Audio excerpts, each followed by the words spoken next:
Welcome to Swish and Flick, an all Potter podcast. Swish and flick. Everyone? Swish and flick.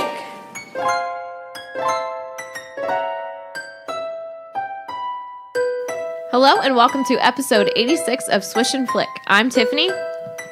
I'm Megan. Did you forget who you were? No, I was just like in my head, I'm like, I wonder if Tiffany's going to say them all again. And then you didn't. Oh my god. I'm Katie. I'm Angelica. Okay. This episode is sponsored by Vanessa Curas. Curas? We don't know. Thank you, though. Thank you. I met her. She's Thank very you. lovely. Oh, you're lovely.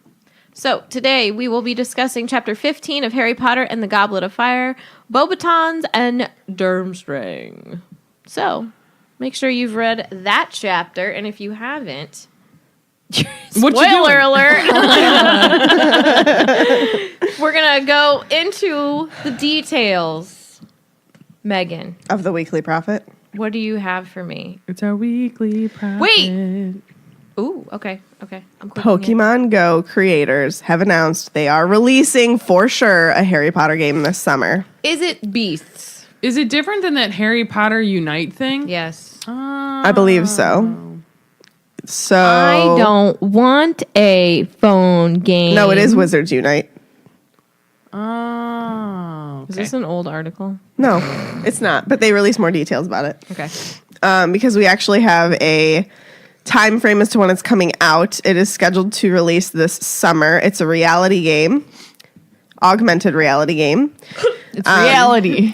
All games are reality to me. It's like a pensieve. You go into it, like Harry got And you sucked don't into come the out. diary. So they've been sprinkling a lot of these ads throughout social media. I'm doing hand motions that nobody can see. But the one that I have loved that has been on my Facebook for like probably 2 weeks now is the one of the Niffler in the arcade. And he's in one of those like coin games. And he's just shoving coins in his pocket. And you have to go and like find Harry Potter creatures and capture them. I love it. How many times have I said that Newt Scamander is like the ultimate Pokemon trainer? He is. True. He just catches these beasts and then he uses them in different situations in life. He wants to be the very best, like no one ever was. I don't do Pokemon, so that's why I don't participate in things like that. Are you actually excited about this? Because you just said you don't want a phone game. Yeah, no, I probably won't play it though. Here's the real deal. If I have my Switch console with a lot of like really great games on it, and then I have a phone game, I'm not gonna play a phone game. Yeah, I'm just not. I mean, you're talking to someone that doesn't have care about any of those things. You know, I think that what they're trying to do with phone games is like, for example, Pokemon Go was like a phenomenon 2 years ago when it That launched, was the right? best time to be alive. That was an awesome period of time. people were happy. They were getting along. I was talking to a ton of people Talking to outside, randos. yes. And like our roommate didn't get it because he grew up before Pokemon was like a huge thing. He's like 10 years older than us almost. So like he was just like, there's no way that all these people are out here for Pokemon Go. And I'm like, no, they are. Yeah. And Everyone had then their phone out. like we took him to like the parks at Kent or whatnot, and we were like just like walking through the trails, literally everybody looking down at their phone like, oh, there's a Poliwag over here, and then they would like go, everybody's, and then like, over everybody there, would yeah. run to the same spot and catch it, and he's like, this is insane, and I'm like, it's a phenomenon. Like awesome. That's crazy you say that because like downtown where I'm from, they have like a square, which is really a circle. But like the only time people are there, like for the farmers market, when there's festivals and stuff, people don't normally like go there and hang out. Like there's a fountain and benches and stuff, and it's really nice. But like when Pokemon Go hit, it was Everywhere. just tons of people down there because it was a gym, and there were Pokestops like all over the square. So I don't know, like it was awesome. So if this can do that, that'd be pretty cool. yeah. I love the branding that they're doing with this too. They're like basically making this very similar to the first Fantastic Beasts, how there's like a panic because there's like a calamity is coming with all these creatures escaping and everything. So, like on the website, it says, please resist the urge to panic. Traces of magic are appearing across the Muggle world without warning and in a rather chaotic manner. We worry it is only a matter of time before even the most incurious Muggles catch wind of it. We call on all witches and wizards to help contain the calamity or risk the worst of times, since you know who. Brush up on your spells, get your wand ready, and enlist immediately. And they're asking you to like enlist to get an email when this game goes live. I just love the branding. I'm obsessed with it. That's pretty cool. So yeah, it doesn't have a specific date. It just says summer of 2019. But you can go, quote, enlist on the website and receive updates. Eddie on the chat said, I shall answer the call. That's awesome. Yeah. I cannot wait. Guess I know what I'm doing this summer. It was just such a fun time. And I hope that this does something like that again, because it took a long time to fizzle with Pokemon Go. Like, it lasted probably for 6 months, I think. Well, Tiffany didn't last that long, I don't think. Yes. Continue. Just continue. Well, the girl that plays Rachel Brosnahan, who's in Marvelous Mrs. Maisel, still plays it. She's talking about it on Jimmy Fallon's show. A lot of people still play it. Yeah. I don't really anymore, but even so, like, it kind of fizzled, and then they came out with a new update for it where you had to like catch the legendaries as a group. So then it kind of got that started again with like people meeting at gyms to catch the legendary Pokemon, because you would have to have like as many people as possible to catch it, and then you would all get it. That's pretty cool. So it was cool. So hopefully it's the same people making this, so I'm sure they'll think of ways. Let's hope they fix all the bugs. Yeah, there was remember a lot how of bugs often with it would Pokemon Go crash? in the You're beginning. going to be catching all the bugs. True. I want a Niffler. I really want to know what Newt Sniffler is named. He names all his creatures. Yeah, why don't we know the Niffler's Neffy. name? What is it? Neffy. Nugent. Nougat. No, I was going to say that. Nugget. Nugget. A piece of a Like chicken a golden nugget. You know, the 10 ladies love pieces the of nuggets. chicken nugget. No, it's 10 pieces of a nugget. 10 pieces of a nugget. That just means like nugget. one nugget Cut cut into into 10 I know, pieces. I know exactly what it means. 10 pieces of nugget. Oh my gosh. You guys. Are you going to So talk what about were the you other laughing about? profit? Okay, so the other weekly profit, There's two? yeah. What?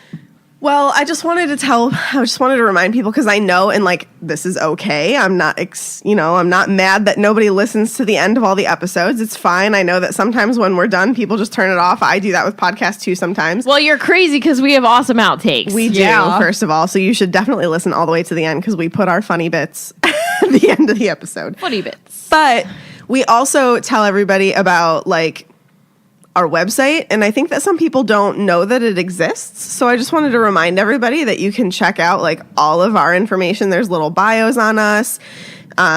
There's like every link to any of our stuff, such as like iTunes or Patreon or anything like or that. weekly profit or anything we use in the episode. We also have a weekly profit section where we post every single link from the doc that we make, so that you guys can see basically like our sources of where we're pulling information from. We post it in one post in our weekly profit page.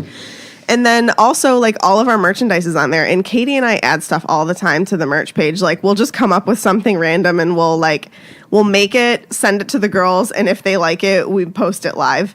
So there's mugs, there's blankets, Tumbler, Towels. bags, towel, bags. so many shirts, Shirts. hoodies. all kinds of fun stuff on there. And it usually takes so everything that is on our website is like printed when you order it. We don't like keep a stock. So just keep in mind that it probably will take about like a week and a half to 2 weeks to get to you. But Isn't too bad. No. No, made to order. yeah, Like we also sheets. have our like buttons and stickers on there too. And some magnets. So Yeah. Fun stuff. The tumbler is great. Yes. Oh, it's I use it every day. We have a I beach actually bag, do. basically, don't we? yeah, that one, A yeah. weekend Oh, yeah. bag. The We yeah. actually use it to bring all of our Swish stuff over to Tiffany's. Are the backpacks on there yet?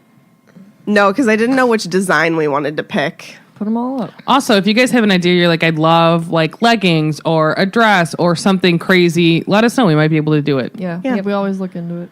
So, yeah. I like merch. Tiffany, it's your We time to all shine. have so much merch. I literally told to Tiffany, I'm like, Yeah. I'm probably going to have to get rid of some of this stuff. I'm like, because I can't wear all of this. But if I did, I would do it in a way where I'm like, give me money. I'll give it to a charity, and you can be entered in to win a shirt that I've worn on my body. Don't wash it. I want pit stains. I don't have pit stains on any of my clothing. Please. I don't even know how I would get pit stains on any of my clothing. Work out nonstop. I don't ever want to work out. Exertion on my body, that can't be good for it. As my mom says, I work out my mind. Oh my gosh. All right. Are we ready? Ready? Yeah. Whoa. All right, so last time. Look at the thing.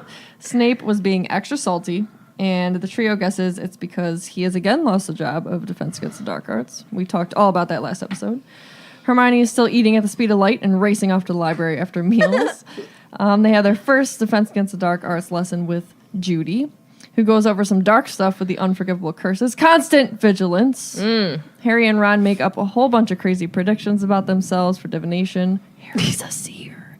And Hermione announces what she's been working so hard on, SPEW. So we finished the chapter with a return letter from Harrius/Sirius, but it's not the news Harry wanted to hear. That's awesome. You're welcome. Harry gets an angry Hedwig to send a letter back to Sirius telling him not to come back. Moody performs a curse on his students that some would find unforgivable, but Harry's able to get out of it. Things get a little prickly in Transfiguration. Trelawney is impressed with Harry and Ron's ability, while Hagrid stands up to the bully with a ferret... With a ferret eat? What? With a ferret... With a ferret something. Trying to think of what I was trying to say. Hold on. Can I tell you? Did you change it? I accidentally did, and then it wouldn't undo right. So I was leave it there. Because sometimes you're typing and you hit something, and then the cursor goes up. And then threat. Like that. Was it supposed to be threat? I don't know, but I was like, Maybe? I don't know what it was supposed to say, and the undo wasn't doing it. Well, I think it's supposed to say undo a ferret threat. You ruined my good punchline. So Hagrid stands up to a bully with a ferret threat, or ferrety threat, maybe. So it's announced that the other schools will be arriving in a week. Then the castle was going through a deep clean, like when you are having company over and your mom wants to make sure you clean everything, including the outside. You know what I'm talking about. There is more tournament and house elf talk before the newcomers, and before you know it, out of the sky flew in Beauxbaton's carriage, and Durmstrang blew us out of the water. Let the games begin. All right. Well done. Are you quoting a Taylor Swift song? Isn't that also from Hunger Games? But Taylor Swift is better. Hunger Games came first. But Taylor Swift listens to us, I don't know if it Taylor did, was actually. born before the Hungry Games. Well, but like they said it first. Song. Okay. Let the games begin. No. Oh my god, I almost just annihilated the whole table. Katie, I'm you're good. not allowed. I'm good. You're gonna be banned from having any drinks down here. I know. We're gonna make you drink from Alana's sippy was cup gonna- where you really have to suck really hard. I was gonna say you're gonna be demoted to a sippy cup on the That's floor fine. with a straw. That's fine. A sippy cup with a straw. All the way from the floor though. Oh. Gotcha. So, early the next morning, Harry woke up with a purpose. He got dressed, and he got dressed so early that the daylight was like just very, very pale. Does that mean I'm early? Because I'm very pale. Yes. He left by himself, not waking up Ron, and he went down into the deserted common room. And then, this is kind of weird to point out, but like I have like this specific feeling I get every time I wake up really, really early. And I've had it since like way back in middle school. I don't know. Is that weird? Do you guys have like specific feelings attached to like certain things that you do? Yeah. Yeah. Yeah, I know exactly what you're Okay, talking so about. it's not like completely weird. No. Okay. I mean, it's weird, but I do it too. You also can't pick your head up in your dreams. Oh, don't remind me. Oh my That god. works. But like, I don't know. It's just like I can't explain the feeling. And I said maybe I'm a seer. But that doesn't make sense. You just want to be like Harry. Yeah. I do. That's okay. So Harry takes a piece of parchment from the table where he had left his divination homework. And I said, bro, you are lucky the house elves didn't throw that away. He left his homework down there. I don't think they would have thrown it out if they knew it was homework. But like out of like, I don't know. That And just again, drives me nuts. Maybe they they saw probably these really just- predictions and they're like, this is trash. Harry probably just honestly doesn't care about divination. True. Well, yeah. I mean, he made up his homework. But it just makes Something me I mad. would have done. Do you guys want to hear a story about me making up homework? When we were seniors, we had to do this project, and you basically made a scrapbook, and you had to do a certain amount of things, and you could like do more, but you couldn't do less. And one of them, you had to write a page about your faith and everything, because I went to a Catholic school. Well, I'd put so much effort into this entire thing. Well, that was the last thing I left, and it was the day it was due. So my friend's like, just do what I did. Go on the internet and find someone's, like, she Googled it. Someone had wrote an essay. She read it to make sure that it would have been okay. And so I did that. So it wasn't even mine. But it wasn't something that, like, was majorly affecting your grade. They just kind of made sure that you did it. And so my mom was reading it. She's like, God, Sarah, this is really good. I'm like, oh, yeah, I got that off the internet. She's like, it doesn't sound like you. But Too nice. I had read it to make sure that, like, it would have been okay if they had read it, you know? Side note, kids, don't do that. Yeah, don't do that. Don't do that. What's that word? Plagiarism. Plagiarism. I kept thinking of procrastination. Well, that she did. Like, and it just was, again, one of those things that, like, you didn't get, like, 10 out of 10, or, you know what I Right, mean? it was like, something oh, you super did graded. it, check. Yes. Yeah.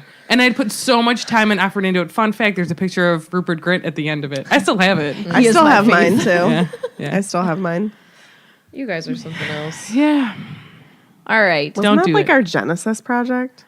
No, but it was like right around the same time as your Genesis You did a project on Your your friend. best bud. No, I didn't know her then. But yeah, fun times. I still have it. I'll bring it over. I'll take a picture and send it. I'll put it in the group, guys. my I God. took it off though, because like obviously it wasn't mine. So like once I got it back, I took that page out after my mom read it. I was like, God, this is really nice. Yeah, I didn't write it. At least you're honest. So Ask the he nuns at school.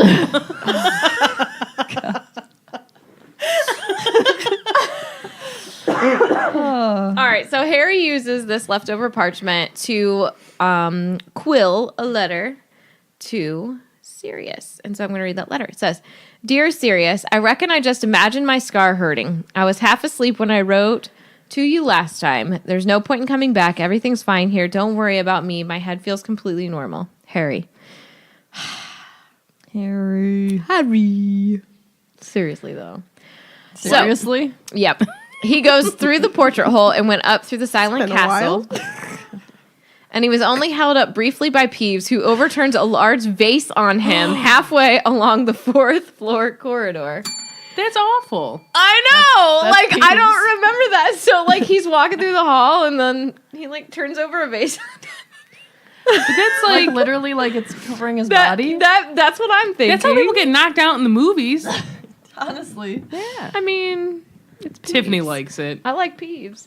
So, I like boobs. he finally arrives at the West Tower, and that is where the owlery is located. And I wanted to read the description of the owlery. I literally cannot get comfortable in my seat. I'm fine. So, the owlery was a circular stone room, rather cold and drafty because none of the windows had glass in them. The floor was entirely covered in straw, owl droppings, and the regurgitated skeletons of mice and voles. Oh no. Oh, can we get owls in our yard to kill all the voles in our yard? Hey, Those are don't her talk people. don't talk about my people like that. Hundreds upon hundreds of owls of every breed imaginable were nestled here on perches that rose up right to the top of the tower.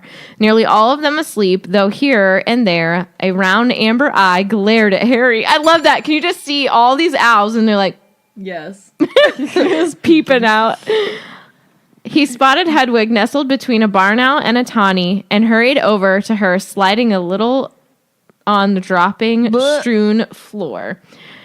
So that the windows are out. So here's my headcanon.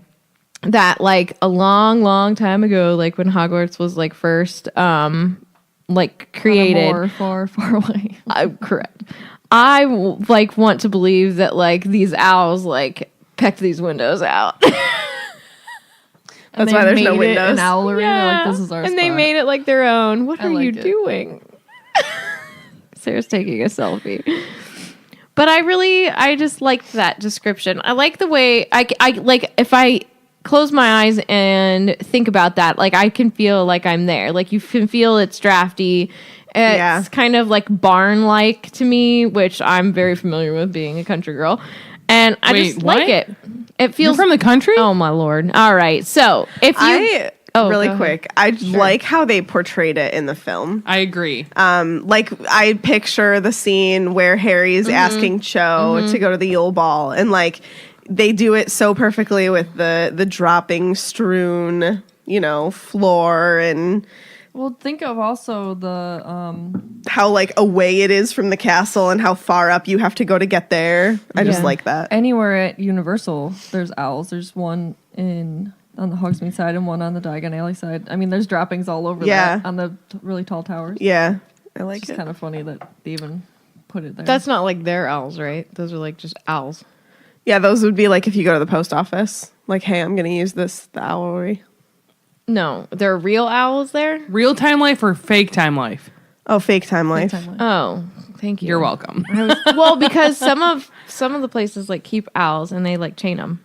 No. I mean, there's owls and they hoot. If me if sad. Universal did that, there would be an outrage. Peanut Yeah. all over that. Well, there's places because people months You and throw months bread ago, at them. people were tweeting at Joe with pictures of this owl that was chained up. Well, that's what she's always said. Yeah. She's like, they're not supposed to be pets. Don't try to be a pet them. Nope. Nope. Don't try to have them as make pets. them be There a it pet. is. Don't try to be a pet then. That's true. So with that's why I was furry fishes asking. as I was well. like, wait, what? Yeah. Okay. All right. So the Owlery is on Pottermore. If you go there, it says a circular stone room at the top of the West Tower where the owls sleep. It Can I says, have that recap hat? It's on the porg. all right. So where in the world? Hogwarts, top of the West Tower, residents or owners, a lot of owls. Significant events that took place here. It is where Harry sent secret messages to Sirius Black. Snuffles. I like that. And then there's just like a bunch of other things. You can get a link to owls. There's a little snippet from Order of the Phoenix. The owlery door opened behind him. He leapt in shock and turned quickly, saw Cho Chang holding a letter and a parcel in her hands. Chang. There's a guide to pets. There's some concept art. It's just pretty cool if you go and look at that. Pottermore has a fact file Would you for call everything, it- and I love it. Super cool. Except the things super that we cool. want it to have. Right, true. Like, tell me if Lavender's dead. Well, you know what is so cool? Well, I'll talk about it in the next Well, I episode. I tweeted found a about really that cool last night. article about how you should react if you're not chosen as a champion for the Triwizard Tournament. I'm so excited for that. But yeah, they can't tell us if Lavender's dead or certain people's birth years or what their wands are. Yeah, like when was McGonagall born? Pottermore. Don't they not have like Lily or James's wand? One of them. Like, Lily. It's crazy. She's an Potter's integral mother. cog in the whole thing. We don't know the core, but we know like the wood. I don't know. Joe, tell us why. Dear Joe. So another link from there is behind the scenes post owls. And it says not only are they the most useful, but post owls can also be the most loyal companion a witch or wizard can have. I just thought that was cute. And they just talk about what owls do, which is everything. I think cats can be incredibly loyal. I'm just saying. If I was gonna go to Hogwarts, I'd have a cat. This is kind of cool. It says wise old owl is a common myth, but owls are actually not the fastest of learners. But once they do learn a behavior, fortunately, it becomes firmly ingrained. And so it was not difficult to bring the owls up to speed on returning to each film.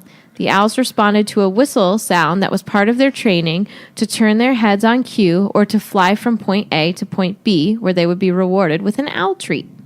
That's cute. So that's part of the movies. And it says, for use in the background or to populate a scene, some owls were held by their trainer and filmed flying in front of a wind machine set up against a green screen.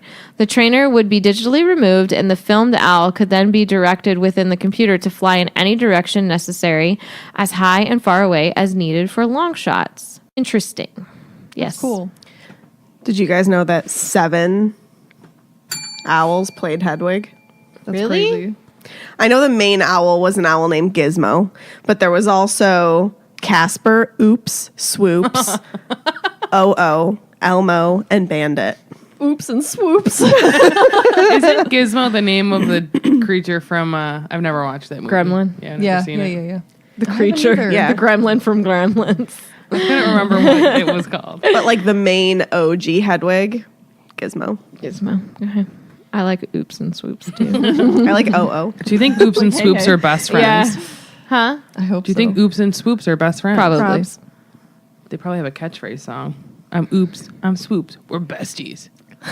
What up? I think that hat is like the way that you're wearing it is making you come up with like all these raps. It's getting into her brain. So waking up Hedwig was no easy task, and I said, I feel you, girl. She is not happy about how he wasn't very gracious with her letter delivery from Sirius, and neither would I be, to be honest. That was a really long journey, and she needed some praise.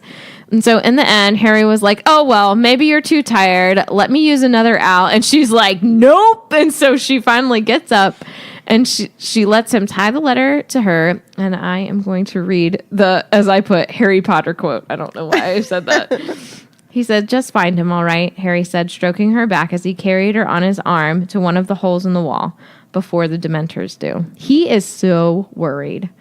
But as you should be. I mean, they almost had their souls sucked out. Mm-hmm. So she gives him a little nip on the finger, harder than normal, but still in her loving way. She hoots softly, and she spreads her wings and takes off into the sunrise.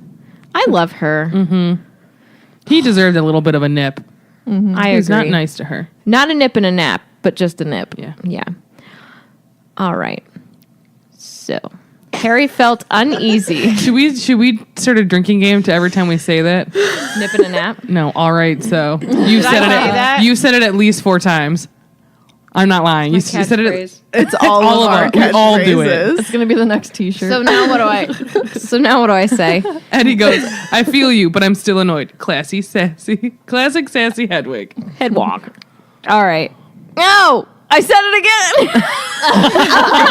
It's like you can't stop it. No. Here we go. Harry felt uneasy. He wanted his reply from Sirius to be reassuring to him, not cause him more stress, but it just caused him more stress. So he gets back, and Hermione says, that was a lie, Harry. She said this sharply. You didn't imagine your scar hurting, and you know it. So what? Said Harry. He's not going back to Azkaban because of me. And Ron's like, drop it. Because he doesn't want Hermione to be like bothering him. And I said that Harry is in full on protection mode. Even if it means fighting this inner battle with Voldemort by himself, he'll do anything to protect his people. Mm-hmm. You know what I'm saying? Like he'll sit with that and he'll keep that contained if he knows that it'll keep Sirius safe. Mm-hmm. That's some serious protection. Hey! Hey-o. I just think that like the last thing Harry thought was going to happen was he was going to be like, I'm coming back. yeah. Yeah. Well, and I think too, What he wanted was someone to confide I think in. it's okay. You're Yeah. going to be all right. Voldemort's not back. Yeah. But now it's like that's a little bit of a confirmation of his fear. Right. Do you know what I And mean? now Sirius is putting himself in danger on top of it. So it's like being really scared and wanting an adult to be like, hey, it's okay. But them being like, listen, this is serious. We have to do X, Y, Z. And you're like, that's not what I was expecting. That's that's what I didn't want to hear, you know? And one of Harry's biggest, I don't know if I'd call it like a character trait, and we see this throughout the entire series and in Cursed Child, like he holds the weight of all of these people's lives on his shoulder. So he doesn't want Sirius to come back, get captured, because he's going to have all of that guilt when it's not really... It shouldn't be placed on him, but he's placing it on himself. Mm-hmm. So no matter what, he doesn't want anything to happen to him. And even after he dies, he still blames himself, you know? So that's just one of the things with Harry is that... And even after Cedric dies, like... As we see for many, many, many, many, many years after. Yeah, like, you know... And it'll never go away. No. I mean, it is his fault. And that just made it fresh again. What? Meg! Oh my goodness. Okay, Amos Diggory. Yeah. You can leave. You're the new Amos. Amos Do you is have- mouse tails. Do you have any of those famous cookies? Oh. What cookies? Amos Famous Cookies. Yeah, I knew. Oh my God. No. It's the only Amos I like As around far here. as prepackaged cookies go, they're all right. yeah, all right. Okay. So But yeah, poor Harry. Don't hold that all on your shoulders because it's not true. Yeah. It's not your fault. we're It's not speaking your directly fault. to you. I know you listen. Personally, I think it's Trelawney's fault. She's the one that made this prophecy. It was. I would say it's the fates. With great power Thank comes you. great responsibility. Actually, maybe it's just Dumbledore's fault. Oh my god. That hat is also going to your head. It is on my head. Harry doesn't want Sirius to be found and sent back to Azkaban, obviously. So over the next couple of weeks, he tried his best to not worry about Sirius. He kept looking around for Hedwig every morning, though. He couldn't help himself. He wants that response. He was wishing that he still had Quidditch to distract him. But on the other hand, his lessons are becoming more and more difficult and demanding, and Defense Against the Dark Arts in particular. So Moody announces that he would be putting the Imperious Curse on all of them to demonstrate the power and see if they would be able to fight it. Hermione brings up the point that it's illegal. And Moody doesn't really care for that response. You don't care, huh? I love how Yeah. he's like, well, you can leave, and she's like, no. Yeah. So he says, or Judy, sorry, Judy, I already forgot. Dumbledore wants you taught what it feels like, said Moody, his magical eye swiveling onto Hermione and fixing her with an eerie, unblinking stare. If you'd rather learn the hard way when someone's putting it on you so they can control you completely, fine by me, you're excused. Off you go. I actually really enjoy that. I agree. Yeah. Okay, because I mean, as much as I'm a nice person, I'm a hard A double snakes in class. Like you have to be though. It's a world of difference of Tiffany in the classroom. Like, not that she was yelling at her students, she was very much sternly talking to them. And I think you were telling them to, like, I don't know, sit down and not shut up because you wouldn't say that to your kids. Right. But essentially, that was the gist of it. Like, sit down and pay attention. I was like, okay, Miss O'Malley. But here's the thing, like kids thrive on structure and they thrive on being able to expect what comes next. And they like everything being consistent. And especially she came at Christmas time, so holy mother of the Lord. It was insane. And so you just have to be very, very stern. And whether they're in first grade or their fourth years at Hogwarts, you have to just get your point across. Yeah. And I Otherwise, just they'll like just that. walk all over you.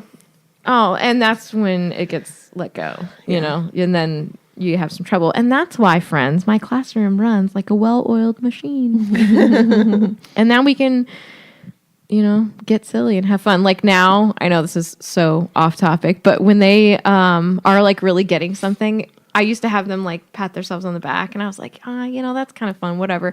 And then I was like talking to them the other day, and it's so silly, but you can be like that with little kids. I was like, you know, when you're like really feeling yourself, and you're like, I really like my outfit, or I'm really reading this really well, and you just be like, I just want to take a selfie. So now when they do something really well, I'm like, oh my goodness, you guys are awesome. You solved that problem so well. I was like, stop it, Ashley. Take a selfie. So they go like this, click. How cute. It's so much so fun. Okay. So I said, but does Dumbledore want this? That's a couple of questions I have. Like he says Dumbledore wants you taught what it feels like. Does he? We talked about this a little bit last episode. And was this part actually like discussed? Like, and I think what we said, did we end up thinking that like Judy approached Dumble with this idea, and then Dumbledore was like, yeah. I wonder if Dumbledore like wants this to happen, because think about all those people that were legitimately imperious during the first Visiting War. Like, what if they were able to have gone through this with the teacher and was able to know what it feels like and to fight it off? That's true. So they Yeah. have that experience to be able to do this if the time comes to it. Because we see it's going to happen with Harry, and Harry's like, nah, bro. Yeah. I know that, you know, Dumbledore is not behind Dumbledore's army that comes next year. But I think in a way, he's grooming a Dumbledore's army right now. Oh, yeah. And I think I that... mean, he knows he has to. But Right. let's be real. So, like, he's thinking, just like Sarah said, there are people in the past war who did get put under the Imperious Curse, and they'd never had that happen to them before. So like it was unexpected. They didn't even know that they could fight it, maybe. Like they had no idea. But at least with this, they're one step ahead of where they were from the last war. So this just basically confirms, yes, Dumbledore is, quote, reading the signs. For sure. He's letting these things kind of naturally happen, but also kind of guiding the way my man does. And I mean, he knows. He knows. Yeah, for sure. So I wonder too, like during the first war, because we see, at least in the future of this one, that the Ministry wants to ignore it and say it's not there and like not have you really prepare yourself. I wonder if that was like kind of a stance in the first one where they were like, don't go out, stay in your house, don't do this, don't do that. Right. When So really you should, unprepared. like, be more proactive this time. Yeah. He wants, like, especially the younger generation, to be more proactive in being able to defend themselves Yeah, he's giving and them a doing all chance. these things. Where before, because he saw what happened with all of these people that weren't able to do it. I completely agree with that. And I feel like had the curse not rebounded, I feel like the first Order of the Phoenix was probably going to be completely destroyed. Yeah. Do you know what I'm saying? Like, it was so bad that first time around, and the only reason why it stopped was because of the rebounding curse. Yeah. Which Right. was, let's be real, that's kind of a fluke. You Well, know what I mean? for sure. You know? And it had been years. You know what I mean? Like Yes. he was doing that for years. So like He didn't their get the whole thing- opportunity the second time around Correct. for that long. Yes. Yeah. And like I think the first time around, because it was so long, and they probably were just being like avoid this and avoid this and avoid this, so they weren't being proactive, except for really if why can't I Order of the Phoenix? Yeah. Like they were trying to go out and be proactive and do things, and because And it's they led were by being Dumbledore, killed. and so this time around he wants especially kids because he knows at this point that Harry has a huge part in this, Yes. and he's going to have to do Yes. so. He knows, unfortunately, that all these kids are going to be involved, if they want to or not, I would think. Especially Ron and Hermione, Yes. yes. But also, if you think about it, if something like this were to happen, go back and think about to when you were in high school, maybe junior, senior year.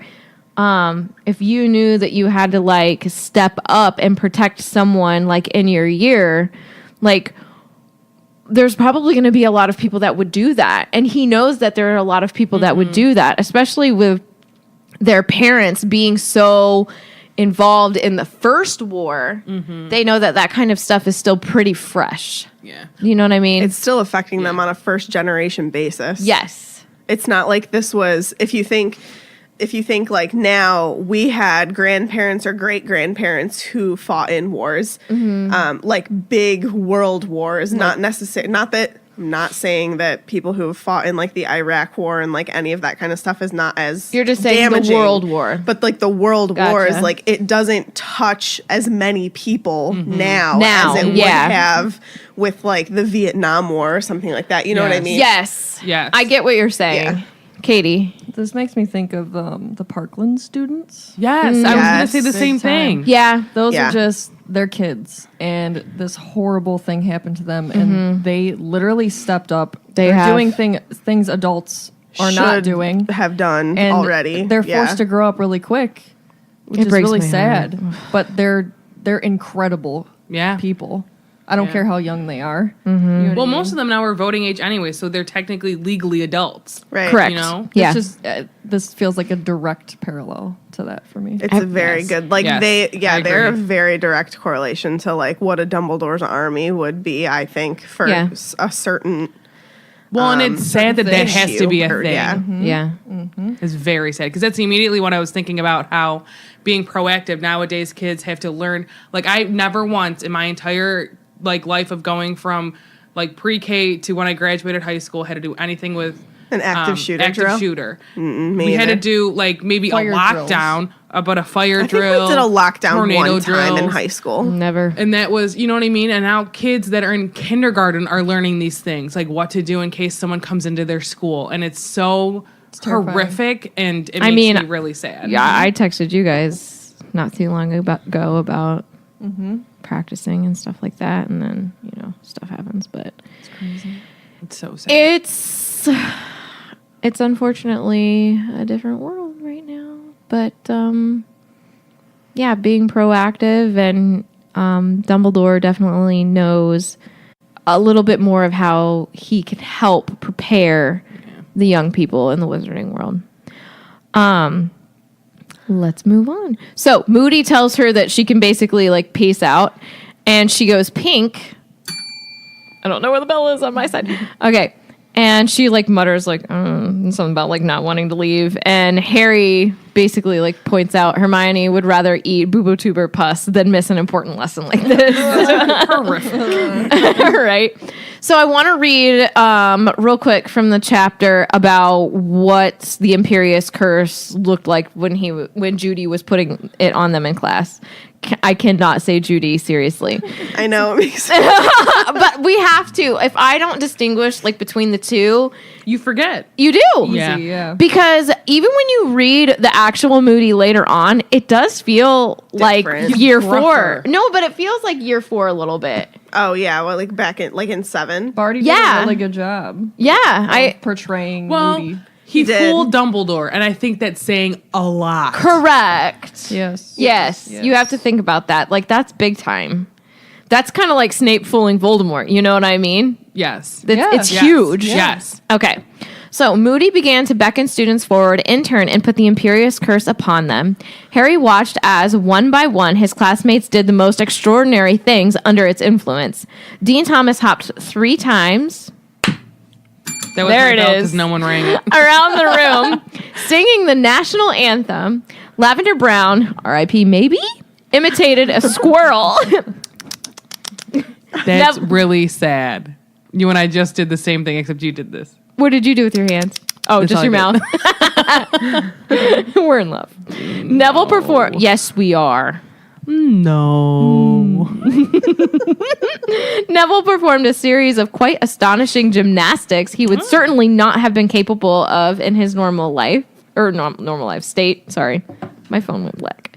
Not one of them seemed to be able to fight off the curse. Each of them recovered only when Moody had removed it. Judy. It says Moody. Oh, okay. She's reading from the chapter. So he's like, Potter, you next. This is what he's really been waiting for, I believe. Imperio. It was the most wonderful feeling. Harry felt a floating sensation as every thought and worry in his head was wiped gently away, leaving nothing but a vague, untraceable happiness. He stood there feeling immensely relaxed, only dimly aware of everyone watching him. I would love to feel like this sometime. I literally wrote him a book. Can someone do this to me, but nicely? But like sometimes I just need my mind to just be, Yeah. and Do I this can't ever do that. This could be, just do this right before we all go to sleep. You know? The incantation could be Imperial. I love it. So the curse is on him, right? Which is kind of weird thinking that a curse feels like this. Kind of makes me think like ignorance is bliss. Yes. So he hears Mad Eye's voice, or Judy's voice rather, jump onto the desk. Jump onto the desk. So Harry bends his knees and he's preparing to jump, and he hears Judy jump onto the desk. And then his brain is like, but why? Stupid thing to do, really, said the voice. Jump onto the desk. He hears it again. No, I don't think I will. Thanks, said the other voice, a little more firmly. No, I don't really want to. Jump now. And so the next thing Harry feels is a ton of pain. He had both tried to jump and then like tried to prevent himself from jumping. And so he ended up smashing headlong into the desk, knocking it over. And it says, quote, by the feeling in his legs, fractured both his kneecaps. Ouch. And I think he really did. Because it talks about later on in this section about how the pain in his knees is like doubling. It says he remembered exactly what was happening and the pain in his knees seemed to double. First of all, this kid can handle pain like no other. Because if you fracture your kneecaps, I'm either passed out or I'm screaming. Yeah. And I've only ever like broken a finger, I think. And I can't even imagine. Well, and I gave birth, so. But I'm kind of a big deal. Just saying, the nurses were really impressed with me. Oh my gosh. So I just thought that was really crazy. But like thinking back to having the Imperious Curse placed upon you, the feeling is wonderful. It makes me think of Seven and what we see in the movie. So when we're seeing in the movie and what's his name? The goblin. What is his name? Kukla? Bogrod. Bogrod. Bogrod.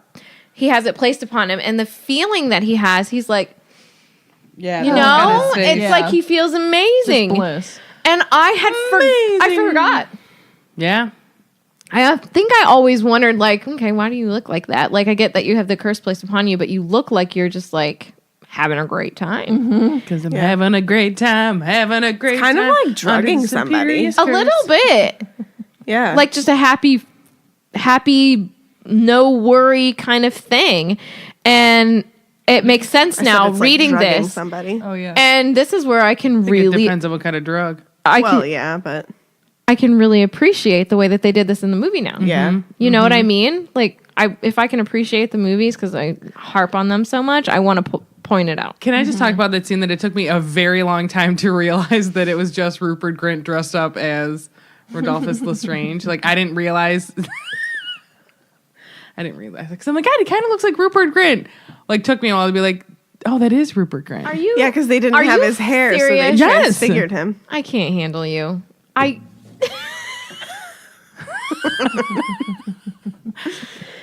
Some days you just really amaze me, and I love you. All right. You don't have to return it. It's fine. So we were talking about this yesterday. So there's an article on Sci-Fi Stack Exchange, and someone asked the question, why did Barty Crouch Jr. teach Harry to resist the Imperious Curse? Because isn't that like going against what you're trying to do? Isn't that like counterproductive for his plans? Correct. Yeah. So somebody was like, hey, I just finished Goblet of Fire, and I was wondering, why? So it kind of says what we said yesterday. It says, this alone wouldn't be weird, as we know it was important for Barty playing the eccentric paranoid character of Mad Eye well.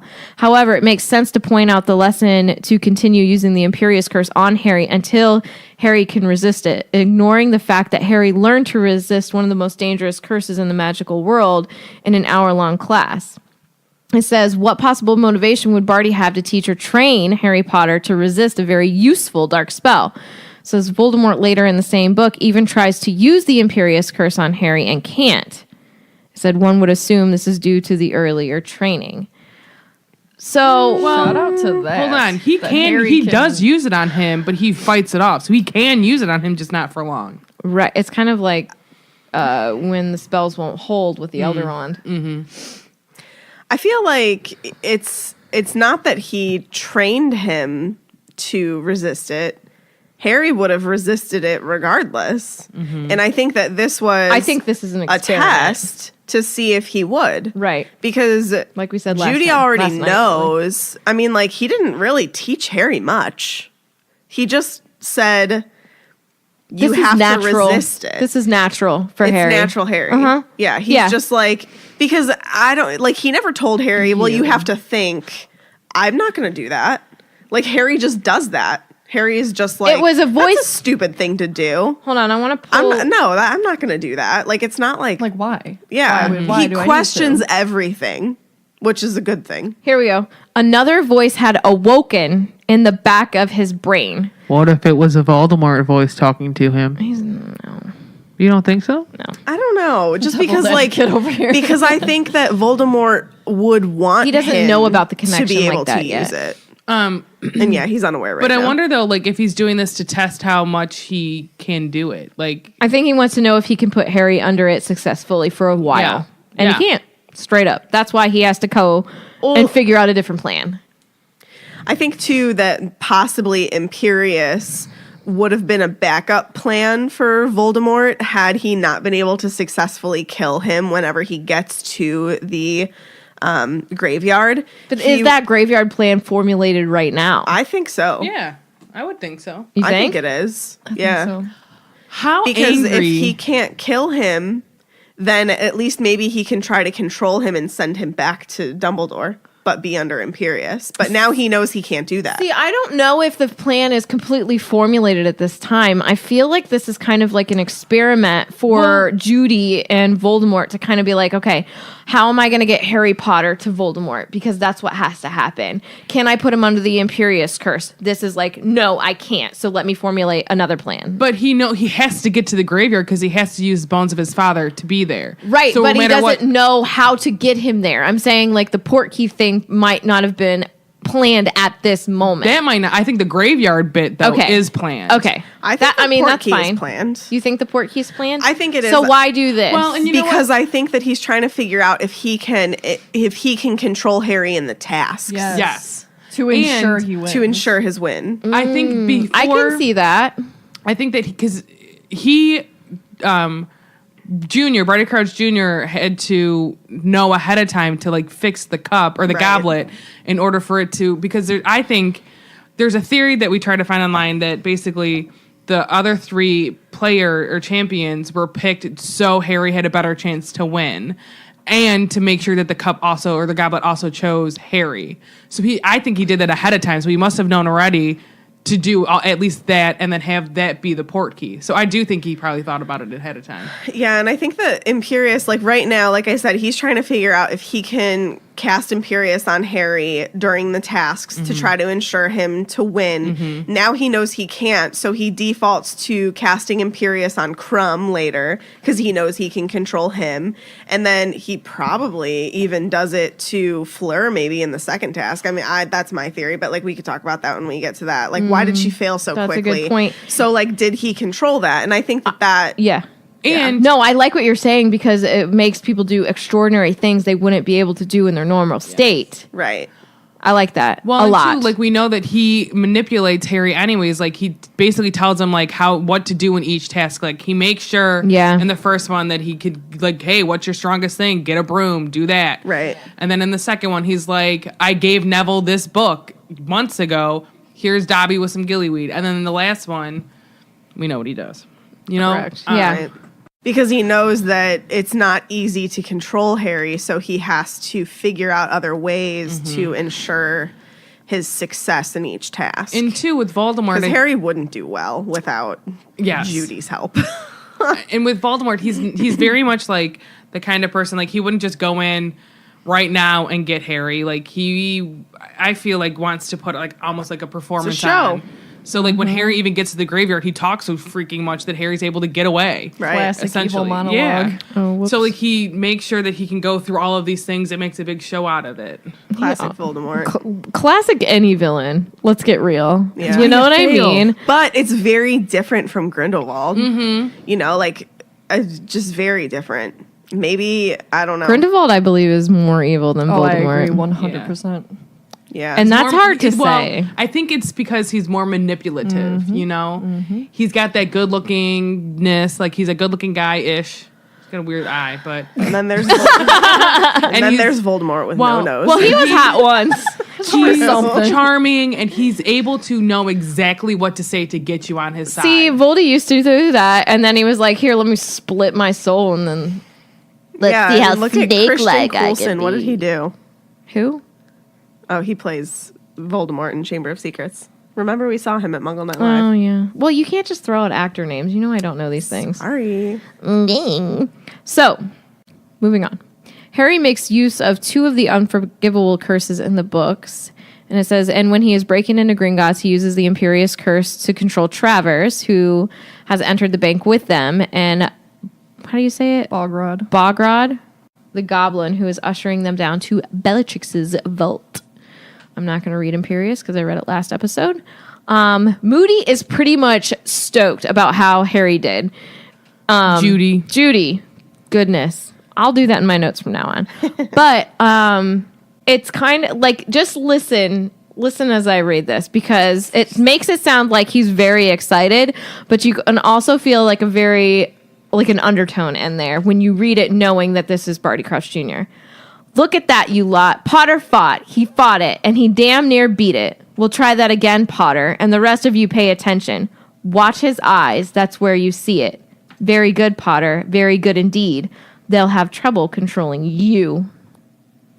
You can feel it. Do you think that he also likes a challenge? So he wants there to be like, because no one really wants to like. I mean, he's a have sick individual. This I'm saying. Nobody typically don't want a 2-second fight like we see Voldemort. He's like, come on, like I want to fight you. Yeah. You know what I mean? Bow to me. Yes. Like, Like didn't anybody teach you how to duel? You want to milk Yes. it. They want to. You know what I mean? They Yeah. want to be like, come on, like give me a fight. Something's worth like. They want to watch you suffer. Yes. Before they final blow, and that's see usually the light leave your eyes, Harry Potter. but truly that. One of our patrons says, when Sarah said, what if it was Voldemort's voice when discussing the Imperious Curse, it made me think Harry is such a good wizard at such a young age because Voldemort transferred some of his powers, ? His parents were obviously amazing at magic because of the Marauders map and Animagi, Head Girl, etc. Or is that common knowledge that Voldemort transferred some power to him? I mean, I think he did because he's able to speak parcel tongue. He definitely transferred some, but what I don't else? know if You know like, what I mean? Harry's will is not Voldemort's, you know? So like with the Imperious Curse, at least, I don't think that it has anything, me personally, I don't think it has anything to do with Voldemort. I think that is pure Harry.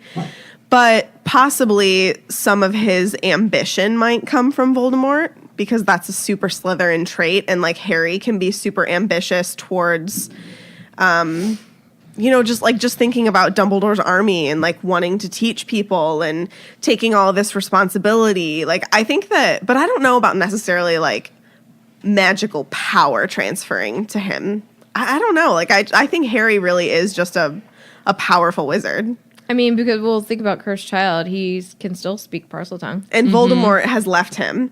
And he still has that ability. And he's still a powerful wizard. He's Head still of a magical seer. law enforcement. Like, he still has all of those great I traits. do have one thing to say though. He might not have the ability to do parcel tongue after Voldemort leaves him. might Because just remember it. Ron's able to Yeah. open the Chamber of Secrets. True. Well, that's all I have because we talked about why we think Barty Crouch Jr. put the Imperious Curse on him. So, Barty Crouch. here we go. All right. I So, just called him David Tennant. Said all right, You would so. know. oh my God, I did. I think that's like 6 for this. Can we get a ding? Oh ding, my ding, gosh. ding, ding, ding. Okay. So, Here we go. Harry says, the way he talks, you'd think we were all going to be attacked any second.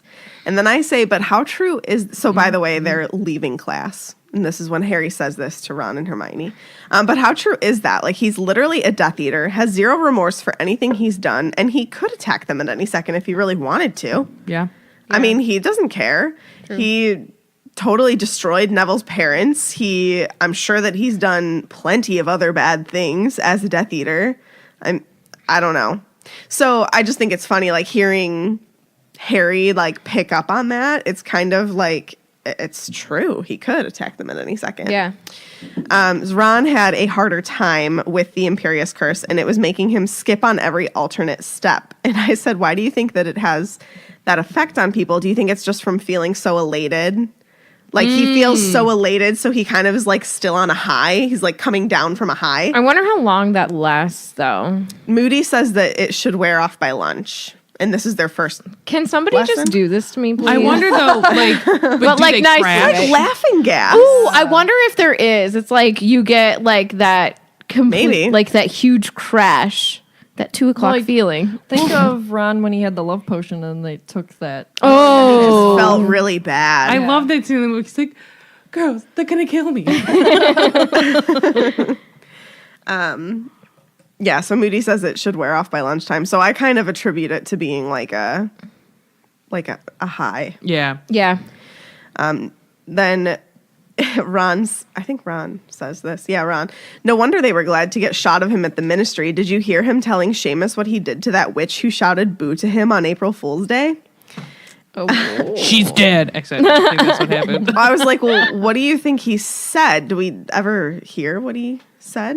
I don't think so. I Avada. said, do you think that this was a real story from Judy about what he did to some random person who annoyed him or something? And he just like correlated it to April Fool's Day? I don't know. happy Because, birthday, right- twins. Just because like we don't I mean, he doesn't know everything about Moody. So, like, some of the stuff he's saying is probably just from experience, but he's trying to make it sound like Moody did it, you know? Yeah. Well, I think that it wouldn't be Judy saying it. I think that it's just one of the things that everyone's like, oh, I heard Moody did this. You know what I mean? Oh, Like, everyone's heard things. He's like an urban legend. Yes. Yeah. No, You but know? it says, did you hear him telling Seamus what he did to a witch who said boo to him on maybe April Fool's maybe he Day? made it up. I don't know. I don't know. You never know, because he's one of those types of people that you could like make up a complete lie about them if it sounds like them, and everybody will Everyone believe will it. believe it. Yeah, Yeah. which you shouldn't do. No. You should not lie. I must not tell lies. Get that on your hand. No. It's the last thing I need is a hand tattoo. I think you should do it. They... I'm trying so hard. I know it's difficult, and why do we do it though? What did she used to say all the time? It's driving You me used to crazy, say something all the though. time, and then you stopped, and now everybody says, "All right, so." Sarah, it's you. I do think it is me because I know I say it all the time. I know well, before you said all right, you would just say something else though. I don't know. We're all Okay, so I don't know. sorry, guys. All right, so moving on. So... Just go into it. Don't say so. It's so hard. But it though. sounds... Is it so hard not to say It's hard to so? say the weird word. Like, to you want me. to stumble over like You want to like intro it. a Yeah. little. Yeah, I'm like trying to figure out a new way to intro it. And here we go. Okay, so All right, so everybody was noticing a definite increase in the amount of homework that they were being given, and McGee explains to them that it's because this is, quote, the most important phase of your magical education. Your ordinary wizarding levels are drawing closer. And I love that Dean Thomas is like, that's not till 5th year. And she's Say it just like that? Yeah, that's exactly what he sounds like. All right. Leave me alone. But then she goes on to say, McGee goes on to say that Hermione is the only person in class who has managed to turn a hedgehog into a satisfactory pincushion, and that Dean Thomas is still like cowers in fear anytime a needle comes close to it, which I How thought was ironic hilarious. to have a hedgehog turn into the thing that gets poked. Yeah. do you think it feels it when it's a pin cushion? Do you think it's like rain? Wedding day. Oh my god. You just got jammed. I also love how Hermione tries really hard not to look pleased with herself, but she's super pleased with herself. But as she should be. Yeah, for sure. Yeah. Yeah, she but works like, hard. you don't have to be like annoying about it. you know She's what I mean? not. She's is. she's just happy. She is. She thinks she's better than everyone. She is. But that's just not nice. Is she saying I'm better than you? Yes.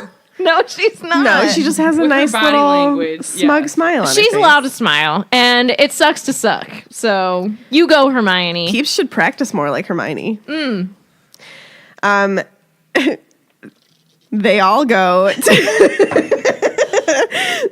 they go to all their other classes today, and they get a ton of homework. So Professor Trelawney gives Ron and Harry top marks for their divination homework, and she reads out large portions of their predictions to the class and commends them for their unflinching acceptance of the horrors in store for them. But then they get super upset because she tells them to do it again for next month, and they're out of ideas. How many more horrible things can happen to them? I mean, Ron's month ends with him getting decapitated. What can happen after that? Burial. True. What if that's what he turned in? Like the next day, the first day of the month, burial, and then nothing because he's dead. Ron would. He has the parchment length, like the perfect length, and it just says burial. He should be like, oh, I don't know what I'm supposed to put. I just got decapitated. It's in the stars. Can't change fate. Oh my gosh. Unflinching acceptance. Like, you would think that she mean- would read the decapitation and be like, really? I mean, I think she eats it up. It's part of her thing, you know? It's her shtick. They also go to... Oh, I said, well, do you think that they did so well because Harry's a seer? And Yes. I mean, it came. Don't came ask through. me. You know I know. Fire, dragons, I want it. I need a t-shirt. lost please. possession, Harry's a seer. other things. Someone's gonna die.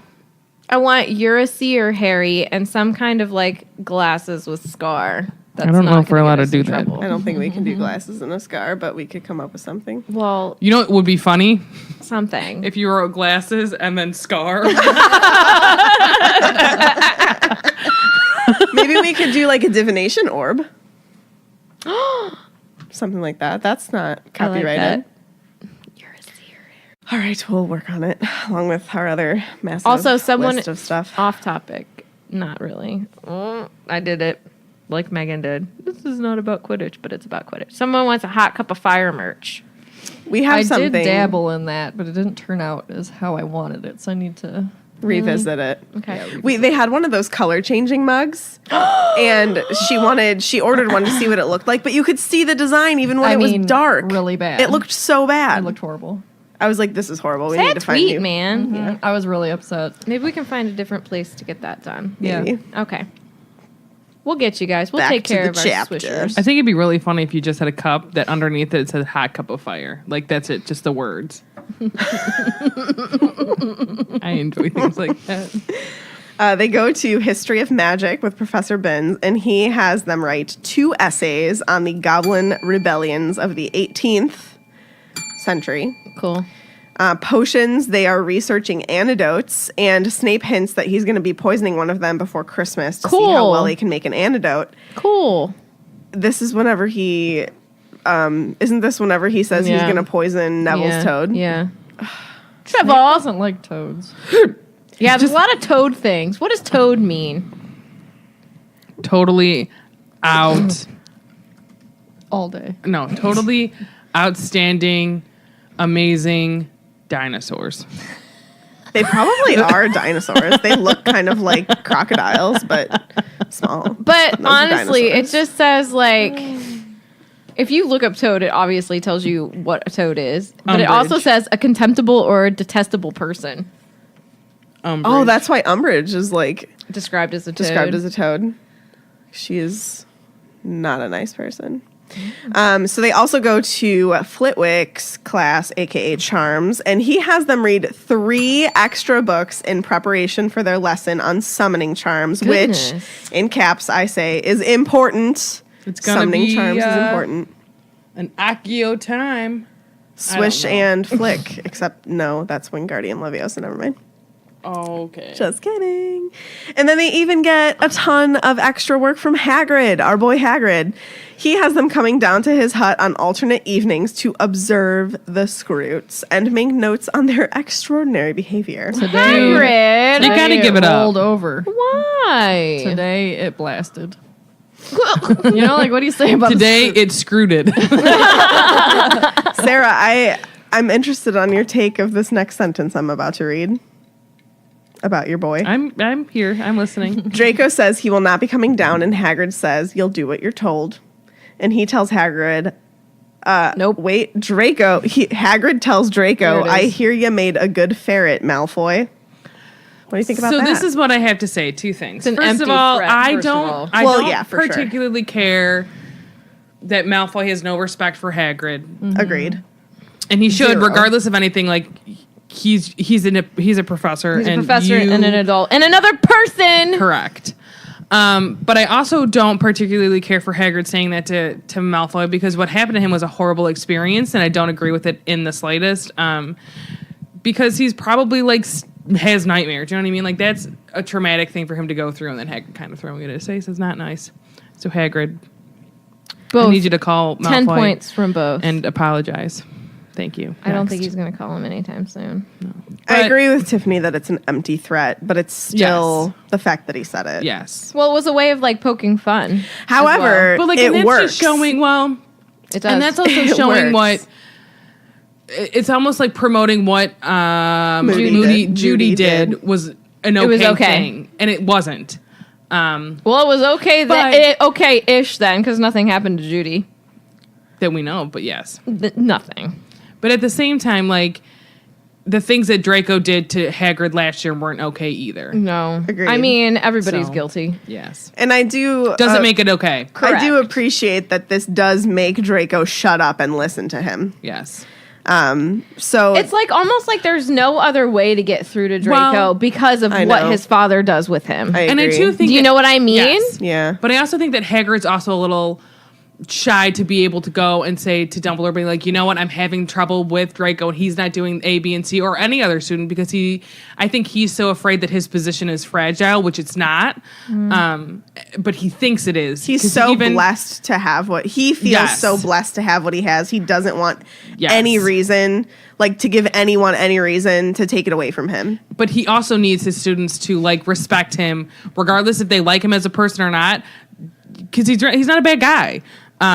He needs his students to be able to, especially because you're in the care of magical creatures where you have things that can hurt you and dangerous. kill you and do all Yeah. these things, and he's good at what he does. Realistically, he just needs his students to pay attention and not be Jerks. yes. So like he really should just go to Dumbledore but he's he's afraid to because he thinks he would lose his job, He doesn't which he wanna look wouldn't. incompetent. Yeah, He doesn't, yeah. But like it really is a safety issue with that class. Yes. I mean, it would be like chemistry and you like messing around in chemistry with like actual things that can injure you and you're not paying attention to the teacher and then you spill something and it gets on your skin and you have a burn. Well, you know, it's I like- mean, Wear your glasses, Carol. Right. She didn't wear hers, That's and now right. she can't see. And now Carol's not able. She didn't follow directions. Yeah. But it's like Malfoy didn't. Do you know what I'm talking about? No. Yes, you do. We talked about it on the podcast. Carol didn't wear her goggles, Oh her my- safety glasses. All right, but like, didn't Malfoy learn last year? I know. I was thinking. You about got think. you got your arm ripped up, but he didn't get punished for that at all. It was Hagrid's fault. but he still In his eyes. felt the pain. Like, Yeah, but he's a twit. Well, like, and that's the thing. Like, True, the it's reason you true. got He is a hurt twit. was because you were showing off because you weren't paying attention and listening to Hagrid. Like, he's the Yep. professor. Like, had everyone listened to Hagrid and done what they were supposed to do, not one person would have gotten hurt. yeah, but Pansy Parkinson, I gotta show off. You never saw this was hanging up in Magnificat's science classes. Well, Megan didn't pay Classrooms. attention in science class. I didn't do very well in chemistry. I always wore my goggles though. All right, finish your section. All right. Oh my God. I can't. They head to the Great Hall, and there's a sign at the foot of the marble staircase that reads Tri-Wizard Tournament. The delegations from Beauxbatons and Durmstrang. You spelled that You did incorrect. Durmstrang. I did. But she read it right. Yeah. We'll be arriving at 6 o'clock on Friday, the 30th of October. Lessons will end half an hour early, and Harry is psyched because that's potions. Woo! And he says he's not going to have time to poison us. Woo! Also, shout out to Sarah for being her Ravenclaw self and looking up and saying that in 1994, October 30th is actually a Sunday. So Get out. God. No, but you know like- what? I appreciate it. But it's known that J.K. did not do well with dates in Goblet of Fire specifically. I mean, she didn't. Well, this Who is would have thought people would be sitting at a flipping table in a basement being like, well, guess what, J.K. Rowling? That was a Sunday. Well, and until I forget what we were God. talking about the one time, but I looked up and Tiffany was like, okay, you have to realize when J.K. Rowling was writing these things, she did not think someone was going to be picking it apart like that. And I was like, well, she should have known. Look at your arms and your armpits. Right. But like, I think this is the book too that has a lot of specific dates. It does. I mean, So I had to make sure that I because I give wanted her to know. grace. Give her some grace. She has 2 days. She's 2 days off. Oh, Lord. It continues to say students will return their bags and books to their dormitories and assemble in front of the castle to greet our guests before the welcoming feast. Krum. All right, pause. Attention, dear Swishers. Commercial break. I'm listening. It's my turn. Okay. Adventure is out there. Why settle for ordinary chain store coffee as you can get anywhere when you can have an adventure in every cup with Expedition Roasters? They are artisanal roasters of pop culture coffees, so now you can experience a little theme park magic every day at your home. Each theme bag is beautiful. It's custom artwork by a guest artist, and it makes it perfect for displaying in your kitchen or office. So try one of their premium wizarding roasts. There's Booksmart Blueberry, Charming Chocolate Cherry, Cunning Caramel Crunch, or Big Hearted Butterscotch. So rep your house. All their coffees are certified gluten and allergen free. So start your coffee adventure today at expeditionroasters.com and use coupon code SwishFlick15 to save 15% off your first purchase. Brew your happy place. Woo! Bust out that cauldron. Make some coffee. Do it. It's really good. Speaking It of is coffee, delish. Marty just put on a pot for us. Yes, Bless you, he's the Marty. bomb. He's all right. It's so hot. I would not say that, and if I did, that'd be a whole nother conversation we'd have to have. All I care about is that the coffee's hot. So Marty's hot. The coffee's hot. I'm hot. Tell me more. I do what I want. Tell me more. Tell me did how he I have can- a car? Can I listen to Harry Potter? Yeah, And so other books? Today's show is brought to you by Audible. Audible is offering our listeners a free audiobook with a 30-day trial membership. Just go to audibletrial.com/swishflickcast and browse the unmatched selection of audio programs. Download a title for free and start listening. Go to audible.com/swishflickcast to get started today. Why Audible? Audible content includes an unmatched selection of audiobooks, original audio shows, news, comedy, and more from the leading audiobook publishers, broadcasters, and entertainers. You can get all 7 of the Harry Potter books, Fantastic Beasts, Quidditch Through the Ages, History of Magic, and Behind the Scenes of Crimes of Grindelwald audiobook.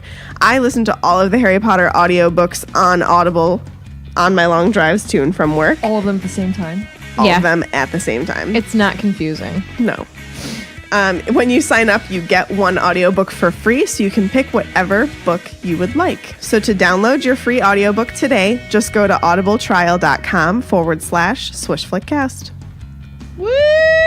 Do it. Put your headphones in, listen to some Potter, drink some Potter-themed coffee from Expedition Roasters. They also have tea now as well. Guys, we're setting up a perfect evening for you. They posted, Expedition Roasters posted the other day that they are working on more tea flavors, and they asked for people to go onto their page and comment their ideas for flavor combinations.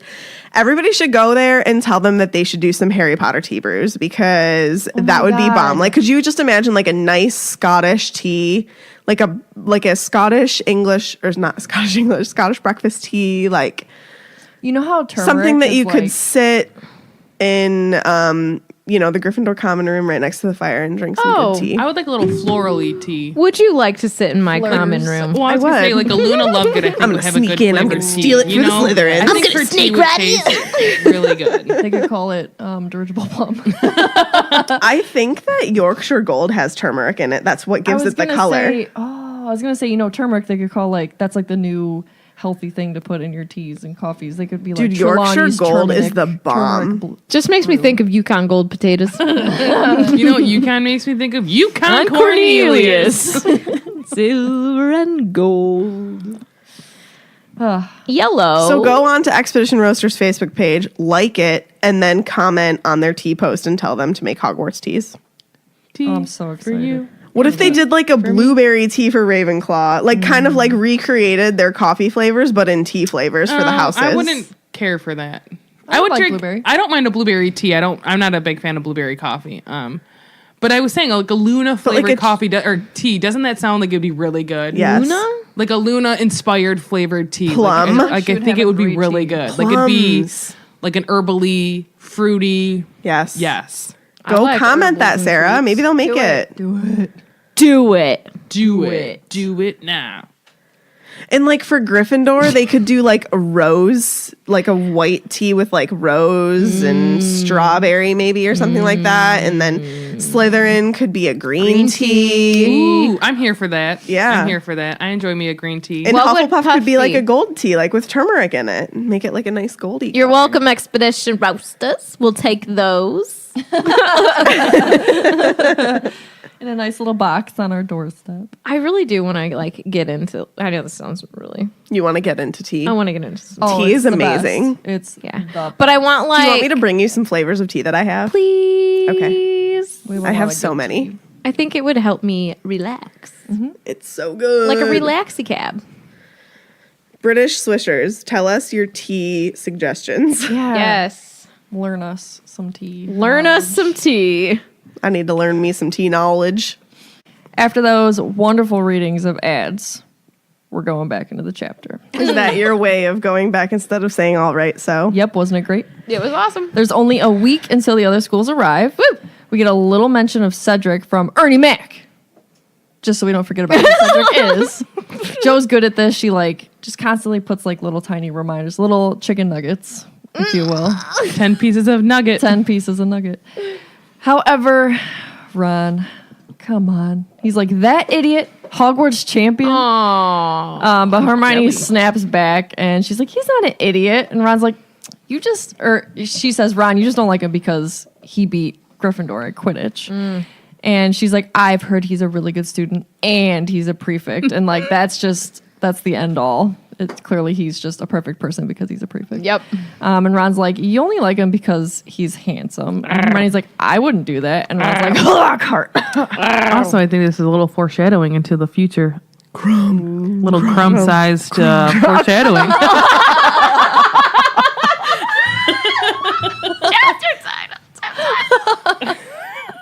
Krum-Sized foreshadowing. I love it.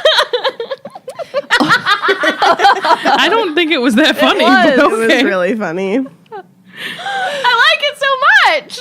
Crumb. Over the next week, all anyone's talking about is the Triwizard Tournament. There's rumors flying everywhere. Who's going to be the champion from Hogwarts? What's going to be involved in the tournament? How did the students from the other schools differ from Hogwarts students? And Harry notices that the castle is undergoing an extra thorough cleaning, as Sarah brought up in her summary. Hilarious. There's that she just talks about how your mom wants you to clean. There's a video online Yes. of that woman, and she was like, she's got the vacuum, and she's running around. Have you seen someone recently in the past 2 or 3 days on our group posted the thing where it's a snapshot of Ron talking to his mom because she's like, I need you to clean your room. And he's like, why? Why do you care? They're not going to be in my room. She's like, because the wedding's happening in 2 days. That's something my mom would be. Because then I'd be like, especially when we moved into our new house, she was like, what if I want to give a tour of the house? You have to have your room clean. Come on. I could be living there for 30 years. She's like, the room needs to be clean. People might want to look at it. No, they don't. It's just a room. You know what I mean? But that's such a mom thing. But honestly, that's a me thing. If I could, I want everything to be perfect. And the lady in the video is like, this house needs to look like nobody lives here. Right. Yes. So I'm going to read from the chapter. Harry noticed, too, that the castle seemed to be undergoing an extra thorough cleaning. Several grimy portraits have been scrubbed, much to the displeasure of their subjects, who sat huddled in their frames, muttering darkly and wincing as they felt their raw pink faces. Oh. The suits of armor were suddenly gleaming and moving without squeaking, and Argus Filch, the caretaker, was behaving so ferociously to any student who forgot to wipe their shoes that he terrified a pair of first-year girls into hysterics. Oh my gosh, Poor Filch. Jeez. Other members of the staff seemed oddly tense too. Quote, Longbottom, kindly do not reveal that you can't even perform a simple switching spell in front of anyone from Durmstrang, Professor McGonagall barked at the end of one particularly difficult lesson, during which Neville had accidentally transplanted his own ears onto a cactus. Holy mackerel. Poor Neville. Yeah, don't call out kids like that. Just because you're in a bad mood, McGee, don't throw it on your students. She was clearly just having an off day She's- because that's she's frustrated with uncharacteristic. Yeah. Yeah. Again, that's how your mom is when it's getting close to game time and she's like, don't even talk to me. You know what I mean? Don't use a cup. Drink from the faucet. Yeah, my mom gets ferocious when things are happening. She's like, why is this here? Mom, that's been there since birth. You can't move it. Since birth. you know what I mean? Mom, you can't move the dishwasher. It stays there. Get it out of the way. They had even hung enormous silk banners on the wall in the Great Hall for each of the houses. I point this out because, hey, Ravenclaw, shout out to you. The colors are clearly stated in the book. Blue with a bronze eagle. A bronze eagle. I'm here for you. Can you say it louder for the people in the back? Bronze eagle. Hey, it's not silver. Blue and bronze. It's not a silver raven. It's a bronze eagle. Sorry, guys. This is why I don't like to own a lot of official merchandise because I 'Cause it's don't not- want. it's not It's technically not official. I mean, no, all of their official merchandise No, is I'm silver, saying. and I'm not here for it. I'll so even don't say- I don't want it. Hufflepuff is like they go between the dark muted yellow that I like and like highlighter yellow. It's like a dark Gryffindor yellow. colors differed as well. Yeah, sometimes they have like that. Back in the day, deep- they were like maroon. Yeah. And I'm like, that. no. I like Yeah, I don't that. mind the maroon. I like like the the darker dark red. I will say, Scarlet. I no, don't. like Yeah. the purpley red. You Oh, know I'm what thinking talking of like the about? super bright, like red. Oh, see, like I that stocking red. Oh yeah, I hate that. No. I don't mind the Cursed Child Ravenclaw colors because it's double blue. Yeah. But I still don't really want a lot of it because it's not blue and bronze. All I really want is a blue and bronze tie. That's all I want. That's all I like in want. Cursed Someone Child knit when her- Slytherin- I don't want it knitted. I all want it black. No, I want it knitted. No, Yes. I want a No. legitimate tie. Why do you want a tie? What if I 'Cause want to everyone be needs a house tie. I don't have a house tie. You should. I have a Gryffindor one. I have a Gryffindor and a Slytherin Because one. you two are posers. I have Gryffindor. No, it's for when I cosplay as Lily. It's for when I cosplay as Hagrid. I specifically bought it for when I'm Hagrid because he wishes he was still. I do. So I want real robes. Like So from when the we go park. to Universal later this year, you should buy some. I'm gonna check a bag. You need to with those. They're massive. You should get the kid ones. They're so cool though. because they're cheaper. They and are. if And I get they'll fit you Hufflepuff, better. I'll get the kid ones. Okay. Guarantee. I need Wait, They you would don't fit have you puff better. robes? No, I don't have Slytherin robes either. I have a Gryffindor robe. I don't have robes. I have a Gryffindor robe. I have I have a graduate cosplay. robe, not a graduate, but like a high school robe. True. I have my college one. It's Oh, do I upstairs. even have my Max one? It was white, so why would Mine- you ever? my wear high it? school one it was looks- white. I don't even know where That was mine is. gross. The sleeves on my college one are awesome because they're like super long. They're like, My mom's are pretty cool. yeah. I almost All right. made a Borat quote that would not have been appropriate. Oh. Oh my god, I know what quote. Okay, back to the chapter. Fred and George are acting strange again, and the trio all overhear them this time. So George is saying gloomily to Fred, "It's a bummer, all right. But if he won't talk to us in person, we'll have to send him the letter after all. Or we'll stuff it into his hand. He can't avoid us forever." "Who's avoiding you?" said Ron, sitting down next to them. "Wish you would," said Fred, looking irritated at the interruption. Brother thing to say. I know. "What's a bummer? Having a nosy git like you for a brother," said George. So the topic turns to, big surprise, the Triwizard Tournament, and Harry asks them if they've thought any more on entering or how they're going to enter.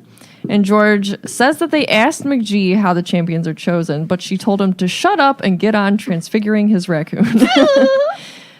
So Ron says he bets him and Harry could do the tasks because they've done dangerous stuff before, right? No big deal. And Fred's like, you haven't done it in front of a panel of judges. McGee says that the champions get awarded points according to how well they've done their tasks. The judges are the heads of the participating schools, and we learned this a couple episodes ago. All three of the heads of houses, thank you, were injured during the tournament of 1792 when a cockatrice champions were trying to catch one on a rampage. 1792. Yeah. That's a lot of dings. Hermione goes on a rampage herself, explaining that all of this is in Hogwarts of History. Though now she says that book isn't really reliable because it doesn't mention anywhere in there that there's house elves that work at Hogwarts. Oh my gosh. In Hermione. over 1,000 pages, there's not one mention that, quote, "we are all colluding in the oppression of 100 slaves." Oh my gosh. Harry and Ron's lack of enthusiasm over SPEW really Say it right. hasn't done anything to curb Herm's determination. So they both paid the 2 sickles to kind of like shut her up for their badge, but that only seemed to egg her on. Quote, "She had been badgering Harry and Ron ever since, first to wear the badges, then to persuade others to do the same, and she had also taken to rattling around the Gryffindor common room every evening, cornering people and shaking the collection tin under their noses. Some people, like Neville, had paid paid up just to stop Hermione from glowering at them. A few glowering at them. A few seemed like to mildly interested in what she had to say, but were reluctant to take a more active role in campaigning. Many regarded this whole thing as a joke. I like the image of her like rattling the I tin know. under their noses. Like, This is another topic of being like, you can't force someone. She should have gone a different way about it. Like, yeah, campaign. This is, it's important to you. You should spread the word, but you can't literally shove it down someone's throat. correct. Yeah. She could have gotten her point across in a much better way Yes. than like forcing people to just like going up to them and be like, donate. I mean, like that's not going to get people excited about the cause. Yeah, Like, you need do to that, talk it's an about your instant no. reasoning. And right. Yeah. Yeah. Give them the option. Yeah. You're not going to, you can't force people to do anything. Right. Correct. In fact, that's probably going to turn them away. Correct. I am the type of person, and I can feel myself right now getting annoyed with her being like, no. As a matter of fact, I'm going to go buy a house of it, own it. I really wouldn't do that, but I would That say it is to her just to annoy her. Sarah. Yep. Yeah. 1,000%. Also, that is very much Martin. I was going to, yep. The thing is, like, here's my thing. Don't tell me what to do. That's it. Don't tell me what to do because I don't like it. And you can't make me do it. Sometimes it's hard for me to not tell people what to do because my job is to tell people what to do. My job is to not listen. I can see that. But again, she could have gone about this a whole different way because the idea behind it is not awful. Her execution of it is Right. not great. Right, though. right. That's the thing. It just How many times are we going to say the same things, though? I feel like we're going to be beat talking about this till the I end know. of time. Honestly. But, Y'all know. So George asks Hermione, have you ever been to the kitchens? Because they've been there a load of times. They've met the house elves. They're happy. They think they have the best job in the world. To George's credit, being a house elf at Hogwarts is Has to probably be one of the best jobs in the best. world. Yes, As we just stated, I think, last episode. Hermione insists it's because they're uneducated and brainwashed, which She's not wrong. she's not wrong. It's a culture thing, Yeah. A lot of things, it takes a long time for these things to change, especially when no one's taken a stance on this before. But she's cut off when the mail comes, and Harry has a response from Sirius. So, quote, nice try, Harry. I'm back in the country and well hidden. I want you to keep me posted on everything that's going on at Hogwarts. Don't use Hedwig, keep changing owls, and don't worry about me. Just watch out for yourself. Don't forget what I said about your scar. Do you think that they are, actively checking owls right now because No. of him? Ministry? I feel like all of a sudden it was just like, They don't we're not care even like anymore. really that much a hot pursuit of him anymore. I think because Or is he just paranoid? I don't think just who wanted Harry. to I attract think Harry. attention. No, Had- Sirius says keep Sirius? changing owls. Oh yeah. Had he Just in case. if they catch on to something like that, I'm sure they would check it out. So Because like just next- don't bring attention to it. Next year, that's a big thing. Checking the fires, checking the owls, Yes. and stuff. So Well- I'm wondering if they're But casually that's more of do a you think for they, Dumbledore thing, isn't it? Do you think they're they more all- so tracking what Dumbledore is doing? And Harry, I would think the Yeah. two of them, Oh, yeah. and they're using Sirius as a scapegoat. Yeah, I just wonder, like, if there's always ministry officials kind of like checking on owls. probably kind of like the FBI or something. Like they're always, Although- Big Brother watching out. Owl post security. Yeah. I want to take this moment to say hello to my personal FBI agent. Hey. Hello. I know you're always there watching. Oh yeah. I hope Hi. you really like Harry Potter. They're probably annoyed. They're with huge us. fans. I was gonna say something and now I can't remember. Oh, Sirius, you don't want to use Hedwig, but you're sending like toucans and macaws to Well, I Privet don't Drive. think it was as big of a deal when he was out of the country. Yeah, true. Because they couldn't track. Yeah, that's true. And Harry can't deny the fact that Sirius being closer is actually reassuring. Like, I think he's struggling with that. Like, here he is having one of his closest father figures, very near now, but he also is worried about him getting caught. The next day, there's a pleasant feeling of anticipation in the air. No one really pays any attention in their lessons, which I feel this is kind of like when you're in school and it's like the last day before break or something, Everyone's excited for the arrival of Beauxbatons and I put Durmstrang. We're having struggle with We this. can't type Durmstrang today. Quote, even potions was more bearable than usual as it was a half an hour shorter.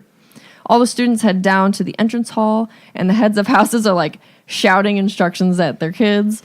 McGee tells Ron to straighten his hat and tells poor Parvati to take that ridiculous thing out of your hair, keeping it real 90s with that ornamental butterfly in her braids. Yes. I still have mine because my grandma gave them to me and she's passed on now. And they're kind of a little rusty, but they're upstairs in my jewelry box and I still have them. They're little I still clips. have some too. I love them.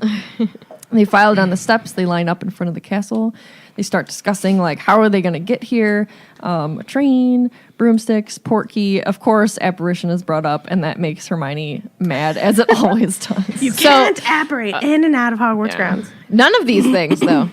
None of these ways. Nope. Correct. Well, train, I guess, but then they'd have to take the carriages like the students or something. They don't come by any of these ways? No, I'm Correct. just saying they could. Oh. Really, they could do all the things. Not apparition.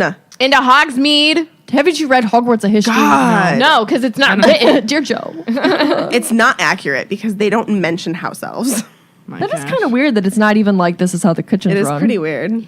You know? Yeah. Yeah. Like, are they trying to hush it all up? Hush it all Hush it up. all up. Bonjour. Bonjour. The students have arrived. Planes, trains, and automobiles are all means of transportation, but Beauxbatons are more magical than that.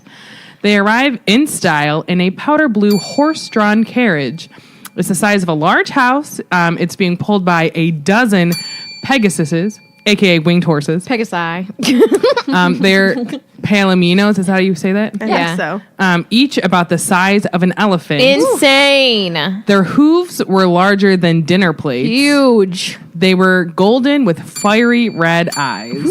And then I wanted to look up palomino, but the internet didn't tell me a crazy ton of it. I mean, they did. I want to see a picture. But it Is there says a picture? palomino is a genetic color in horses consisting of a gold coat and white mane and tail. The degree of whiteness can vary from bright white to yellow.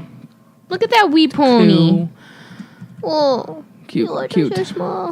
little They're animals. so cute. And then I looked up the size of an elephant. And so the one Here we go. the one was the African bush elephant. The average height is 11 feet and 13,000 pounds. And 11 feet is about 2.7 Danny DeVitos. I was just going to ask. You did it. Yes. You see? 2.7 DD. I thought that was some weird conversion for like our overseas friends. But then you pulled out Danny DeVito, and I'm here for it. And then on Pottermore, Never gets old. there's a concept illustration of Fleur Delacour and a fellow Beauxbaton student in their school uniforms. So I thought that was really cool. I like their uniforms. I like the And- concept art. It makes me feel like it's very when you see fashion Yeah. sketches. Yeah. Yeah. And then there's another one. They have a colossal carriage. This is on Pottermore as well. And it's just a picture of Madame Maxim and the students of Beauxbatons arriving at Hogwarts in style. Which is really cool. But at the same time, I think all of these things would be bigger because it doesn't look, one, like the size of a house. It looks like the size of a tiny home. Maybe it's like the tent. But this has a large, it's literally described as a large house. Yeah. That's bananas to me. And so as it's coming in, Bananas. B-A-N-A-N-A-S. as it's coming in, Harry notices that on the carriage door, there's the coat of arms on it, and it has 2 crossed golden wands, each admitting 3 stars. I like that. Yes. I like that a lot. I didn't remember Oh, let me look at that picture and like see if it's this? on the. Is it like the stars I'm on my sure wrist? it You can see it. Well, I'll say this: you can see the wands, but they kind of look like drumsticks on the door of the Oh, yeah, I carriage. see it. If you zoom in. Oh, yeah. And then in correct. case anyone doesn't know who Pegasus is, that has to do with Greek Hercules. mythology. Yes. It's a winged horse. Hercules. And then I'm going to read a little bit from the book. And it says, a boy in pale blue robes jumped down from the carriage, bent forward, fumbled for a moment with something on the carriage floor, and unfolded a set of golden steps. He sprang back respectively. Then Harry saw a shining, high-heeled black shoe emerging from inside the carriage. Hey, girl, hey. A shoe the size of a child's sled. Wait a minute. Think about that.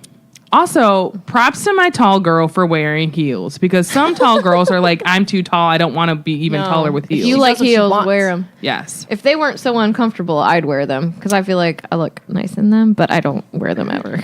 I cannot walk in them. I'm horrible at it. I love a good heel. So it's the size of a child's sled, followed almost immediately by the largest woman he had ever seen in his life. The size of the carriage and of the horses was immediately explained. A few people gasped. The only other person Harry had ever seen that was that size was Hagrid, and he didn't think that there was much of a difference in their height. And it says the woman seemed even more unnaturally large. As she stepped into the light flooding from the entrance hall, she was revealed to have a handsome, olive-skinned face, large, black, liquid-looking eyes, and a rather beaky nose. Her hair was drawn back into a shiny knob at the base of her neck. She was dressed from head to toe in black satin, and many magnificent opals gleamed at her throat and on her thick fingers. So then I was like, let's look up opal. Yeah. I just want to say opals are my favorite. I love them. They're so beautiful. Am I your opal, Meg? Your My birthday is in birthday's October. So as Megan just said, opal is October's birthstone. And I wanted to look up if there was like any meaning with opals. This says necklaces with opals set in them were worn to repel evil and to protect eyesight. And that was from the Farmer's Almanac. Like that. And then there's another thing on the internet, because, you know, the internet tells us things. And it's all true. And it says opal is an emotional stone and it reflects the mood of the wearer. It intensifies emotions and releases inhibitions, encouraging both freedom and independence, which I thought was cool.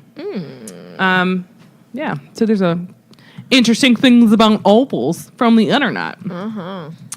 So Dumbledore and students clap at their arrival, and we find out that her name is Madame Maxim. Madame Maxim. Nope. Yeah. Maxime. It's not Maxime. I don't like that. Like, you say what you want to say. And with her are her pupils that come out of the carriage. So there's also a like kind of fact file with her. She's the elegant headmistress of Beauxbatons and a half giantess, but don't say that to her face. So her first name is Olympe. Her skills, an excellent dancer in the words of Dumbledore himself. Her hobbies are tending to her Abraxan horses. And there's like a couple other things below it. But that's pretty much it that thing has. So Harry now noticed that about a dozen boys and girls, all by the looks of them in their late teens, had emerged from the carriage and were now standing behind Maxime.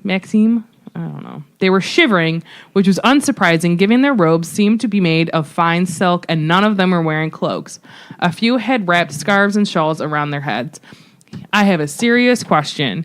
I'm the type of person, as of right now, my next 2 vacations, even when we went to New York, I have those in my phone to look at the weather. Why didn't you look at the weather? You also know you're going farther up north, and the more north you go, the colder you're going to get if you're above the equator.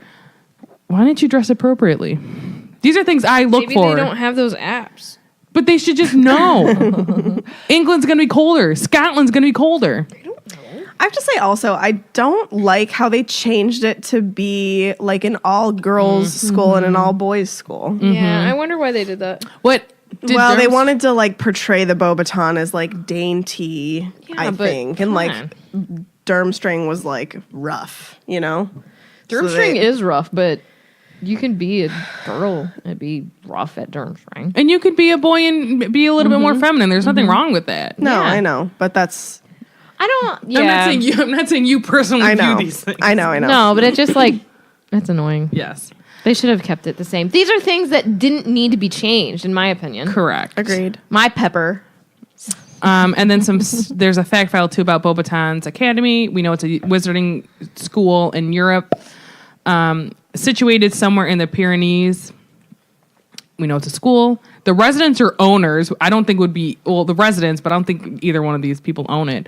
We know it's Fleur de la Cour and Madame Maxime. Magical properties, magically hidden. Thanks for that. But I think that's cool. That's super cool. And then they have a whole article on Pottermore about Beauxbatons, which we went into, didn't we? In another episode because we just posted it. So I'm not going to read it. But Nicholas Flamel went there. I enjoy Oh, that. makes sense. That's awesome. Yeah, because it says, apart from the Flamels, famous ex-students of Beauxbatons include Vincent, Duc de Trafal Peak, I don't know if that's how you would say that, who escaped the terror by casting a concealment charm on his neck, pretending that his head had been cut off. I think that had been the Triwizard Tournament. So that's cool. Yeah, so fun stuff. So she wants her horses to be taken care of, and Dumbledore says that Hagrid will take care of it once he is done dealing with a situation. And like, I'm pretty sure Ron's like, it's probably a Scroot-related thing. He informs, I don't know why he informs her that her steeds, oh my lord, she informs him that her steeds are very strong and they need a forceful hand. And I said something. And then to inform this Hagrid that the horses only drink single malt whiskey. Single malt whiskey. Yes. Which I think that's My hysterical. bad. Sorry. And then so she and her students head into the castle to warm up whilst the Hogwarts peeps are waiting for Karkaroff and his students to arrive. And I was like, the students are like, do you think the Durmstrang horses are as big as the Beauxbatons ones? Let's see. So they're still like waiting. They hear a strange noise, and then Lee Jordan is like, whoa, look at the lake. Not Ricky Lake, the Black Lake. Oh my. So there's something happening in the lake, a great disturbance. It's a lot of bubbles, and then a whirlpool appears right in the middle of it. And it says, yes. I always envision the squid just like going in circles. One tentacle down a tub drain. Yeah. Love Well, and it. that's how it's described. Is like when you take the drain out of a tub or something, and the little whirlpool happens. So what seems to be a long black pole began to rise slowly out of the heart of the whirlpool, and then Harry saw the rigging. It's a mast, he said to Ron and Hermione. Slowly, magnificently, the ship rose out of the water, gleaming in the moonlight. It had strangely skeletal look about it, and as though it was resurrected, as it were a resurrected wreck, and the dim, misty lights shimmering at its portholes looked like ghostly eyes. Finally, with a great sloshing noise, the ship emerged entirely, bobbing on the turbulent water, and began to glide toward the bank. A few moments later, they heard a great splash of an anchor being thrown down into the shallows, and a thud of a plank lowered onto the bank. In the That rhymed. shallows. I did think that when I read. So from far away, they all looked like they were built like Crabbe and Goyle, but it was mostly due to the fact that they had on heavy cloaks, and it says that they were made from like some type of shaggy fur, which Woolly makes mammoth. sense. One, because they're from like Northern Europeanness, and two, it's cold in Scotland, Beauxbatons. It's cold. It is cold. Do you think they're from like Russia? Is that what we came? They're thinking like a Norway, Sweden place Okay, because but, like, Russia. far up north there. Russia's. Well, no, but like Norway and Sweden, they're pretty long, right? So like probably like northern Yes, that's what the Norway, internet says. Sweden. There's where they think it is. Norway. Norway. Norway is where Anna and Elsa are well, from. I was gonna try to do like a bonjour. Obviously, is French. I didn't know how to say hello. Like I was gonna do Bulgarian, but then I was like, well, it's not really. They're not in Bulgaria. Victor's just from Bulgaria. Crumb. And then the man leading them was wearing furs of a different sort. That's a horse of a different color. I was going to say that's a fur of a different color. So sleek and silver, just like his hair. And so Karkaroff has described it. He had a fruity, unctuous voice. When he stepped into the light pouring from the front doors of the castle, they saw that he was tall and thin like Dumbledore, but his white hair was short and his goatee, finishing in a small curl, did not entirely hide his rather weak chin. That's like Jafar. Yeah. Yeah. The illustration of this chapter of him. Well, is that for this chapter? I can't remember, but no, there's an illustration of Karkaroff in this book as a chapter art. It looks so accurate. And I think the actor that they had play him looks exactly like that illustration, except awesome. his hair is black and not white. I was going to say, I like in the movie how he goes, Albus. So there's a fact file in him as well. I think it's interesting that the background is green. And it's former Death Eater and headmaster of Durmstrang Institute. We know his full name is Igor Karkaroff. Yes, Megan? What are you trying to say about the color green? You know what we're saying. Lime. Every villain is lime. Every villain is green. You know what this Every is, villain Snake. is lemons. So he's skilled in the dark arts. His hobby is encouraging a culture of fear and intimidation during his post as headmaster of Durmstrang. That's terrifying. That's not how you should lead. Yeah. That's how Igor leads. And there's they've got some pictures of film stills from the movie with him standing around and stuff like that. So he greets Dumbledore with a smile showing his yellow teeth, but the smile doesn't quite reach his eyes. And then he tells his student Victor to come inside. He has a slight head cold. He's like, you don't mind, Dumbledore, that we go inside? And then Harry didn't need Ron punching him to realize who the boy was. Harry, it's Krum. I spelled Victor wrong. So then there's some stories about Durmstrang, which, did we talk about this in the other episode? I don't remember. I think I we forget just did all Beauxbatons. things when I'm done recording. Beauxbaton. Is it So- Durmstrang, Durmstrang, or Durmstrange? It has a phonetic spelling. We have spelled it in Durmstrang. all ways. Durmstrang. Durmstrang. Oh, we're all wrong. No, honestly, it's on. Durmstrang. Durmstrang. Yeah. So it's a European wizarding school with a dark reputation. Dark reputation. Dark reputation. Ooh, you and me, we got dark reputations. And you heard about me. Megan was the only one that said you and I have a dark reputation. What's it say about the Slytherin? So, where in the world is Carmen Sandiego? Not Durmstrang, because she ain't that kind of lady. Oh, all She's in right. San Francisco. I don't know. But it's in the far north of Europe. The type of, it just says type, school. It is San Diego. What? You said she's in San Francisco. Oh, that's her last name. Carmen San Sandiego. Francisco. She's visiting for the weekend. Residents or owners, again, neither one of these are owners, I don't think. Igor Harkroff and Victor Krum, plus all the other students that are neglected. Nobody cares about them. It's like Krum. The Krum effect is way worse than the Potter effect. It is. Yeah. And I feel like Harry's a little bit deserving. He's not that he is not, he's a good seeker. Krum is very good at what he does, but I think all other aspects he's not as great, where Harry's not dumb. You know what I mean? Well, it says he's flat-footed. You can tell that he's not as comfortable on the ground as he is in the air. Throwing some shade. The magical properties, it's also magically concealed. It's magically concealed. It's magically delicious. My gosh.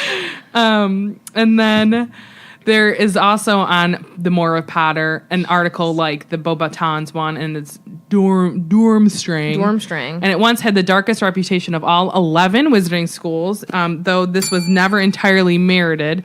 It is true that Durmstrang, which has turned out many truly great witches and wizards, has twice in its history fallen under the stewardship of wizards of dubious allegiance or nefarious intent.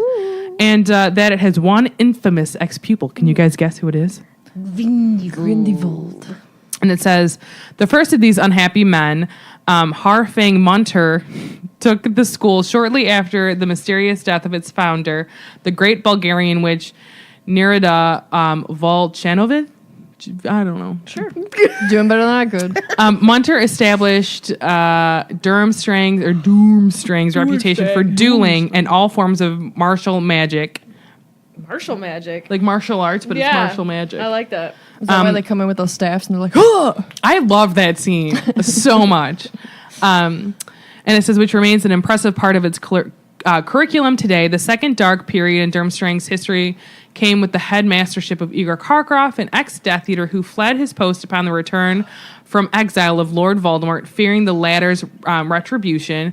Karkaroff was an unprincipled and egotistical man who encouraged a culture of fear and intimidation among the students, and many parents withdrew their children from Durmstrang while he was in charge. He's such a garbage. Yeah. And it says the ex-pupil who has done more than any other to cause damage to Durmstrang's reputation is Gellert Grindelwald, one of the most dangerous wizards of the 20th century. However, in recent years, Durmstrang has undergone something of a renaissance and has produced such international luminaries as international Quidditch star Victor Krum. Krum. And it says, although believed to be situated in the far north of Europe, Durmstrang is one of the most secretive of all schools about its whereabouts, so no one can be quite certain. Visitors who must comply with memory charms to erase their knowledge of how they got there speak of vast, sprawling grounds with many stunning views, not least of the great, dark, spectral ship that is moored on a mountain lake behind the school from which students dive in the summertime. I wonder if they're so secretively hidden because they don't want Grindelwald supporters showing up. Ooh, that's a good thought. You know? That is a good thought. Yeah.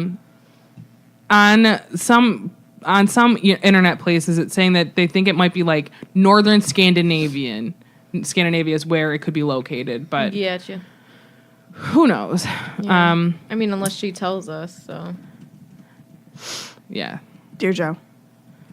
Always dear Joe. And then there's other articles. There's images of Igor Karkaroff, and then there is on Pottermore. It's just a film still. Is that correct? Yeah. I don't know why that sounds weird when I say it.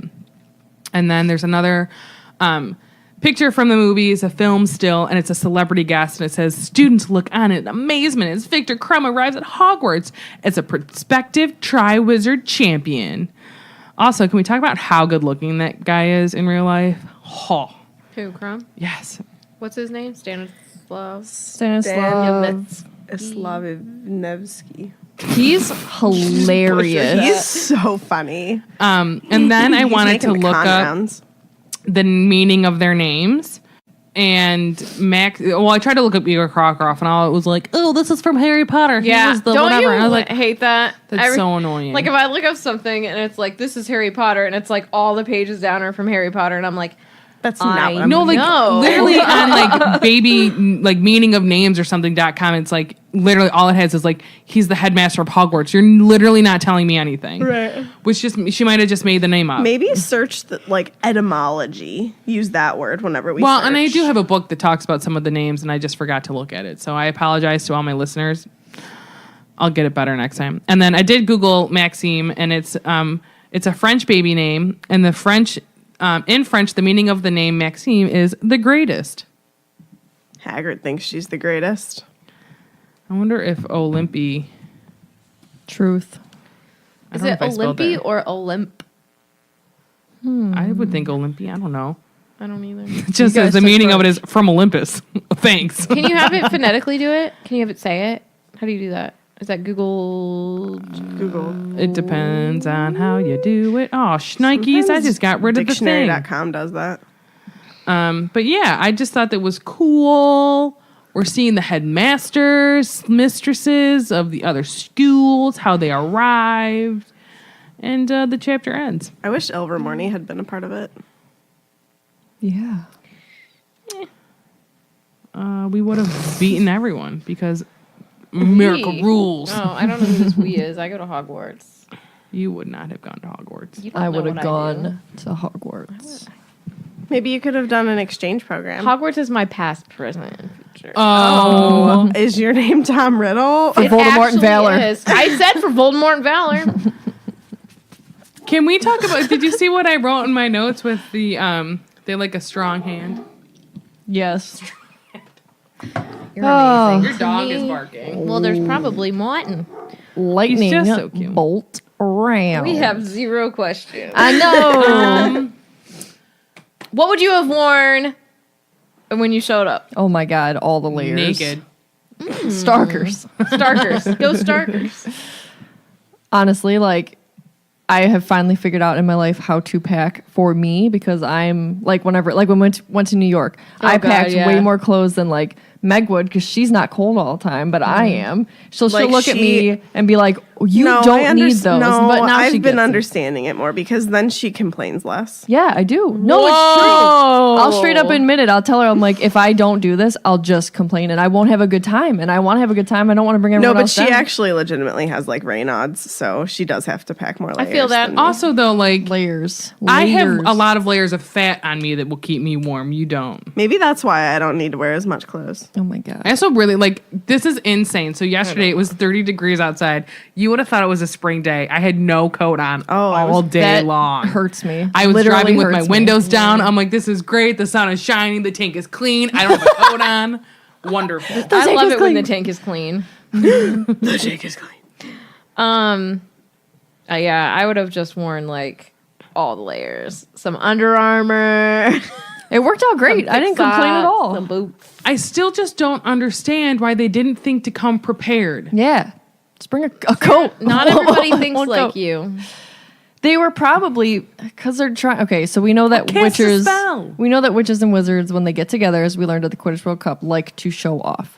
So here's True, this they school wanna- coming. yeah. They're trying to be their absolute best representative of themselves. So they're trying to look fancy in their silk robes. Well, you look dumb because you're shivering. I know, but You're That's what they're trying soon to you're do. gonna match your blue robes because you're gonna be blue yourself from the cold. Oh my gosh. You crack me up. IJS.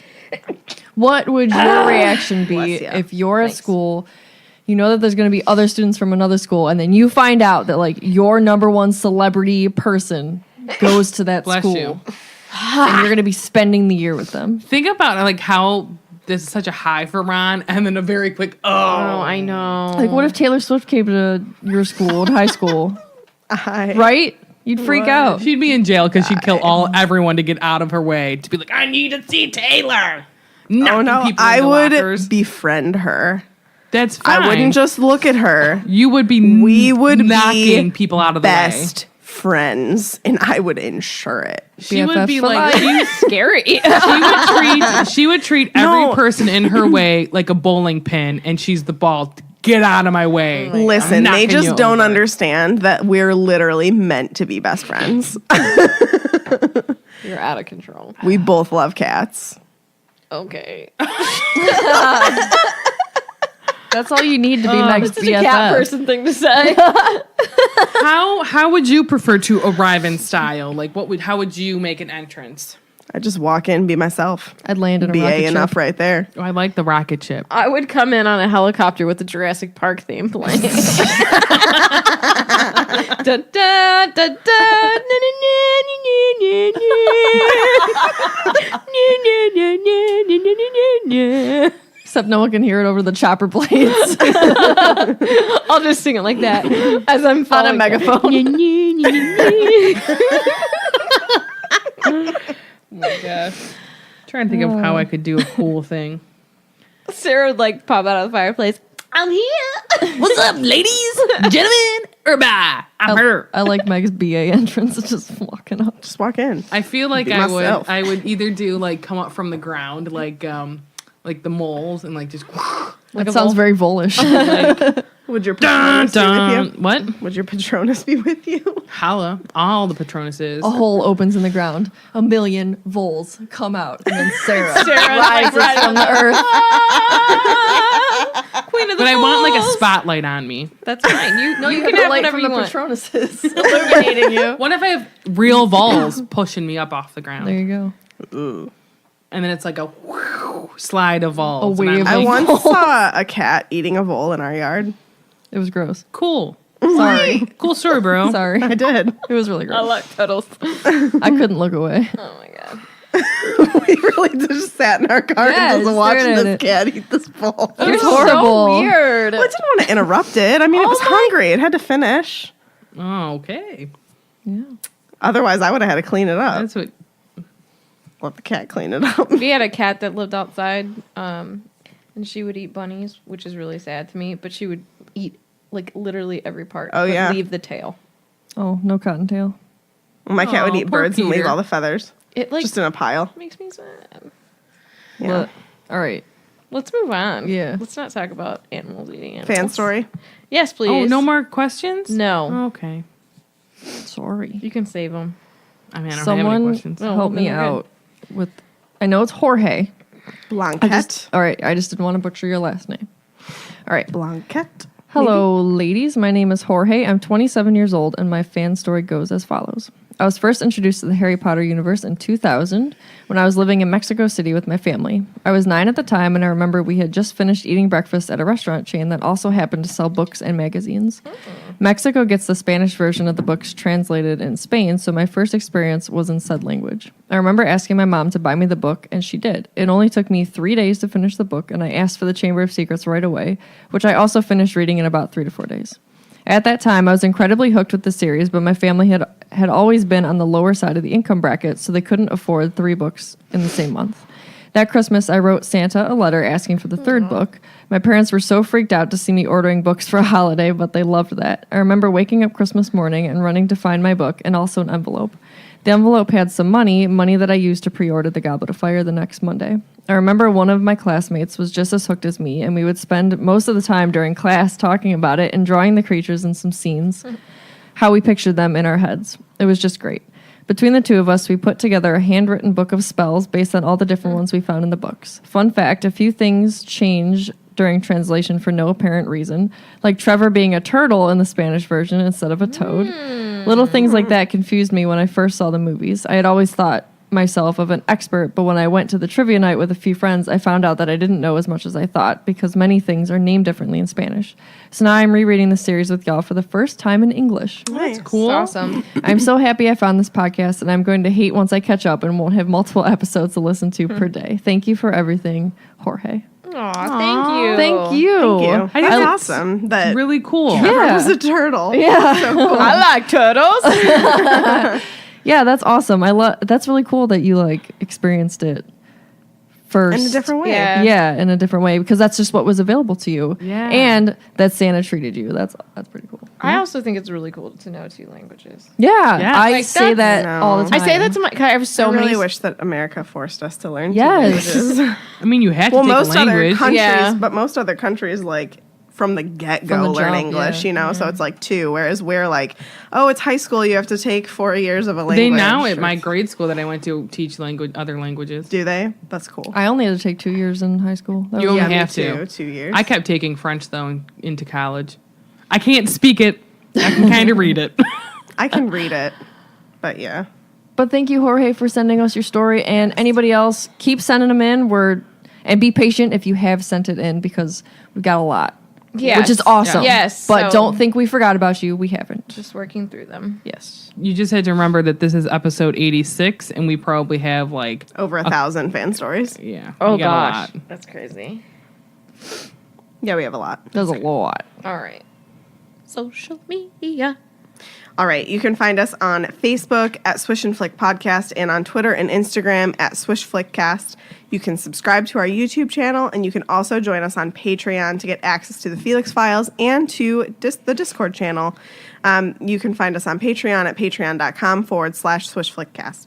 Lastly, you can check out our website, swishflickcast.com, to see all of our merchandise and info on us.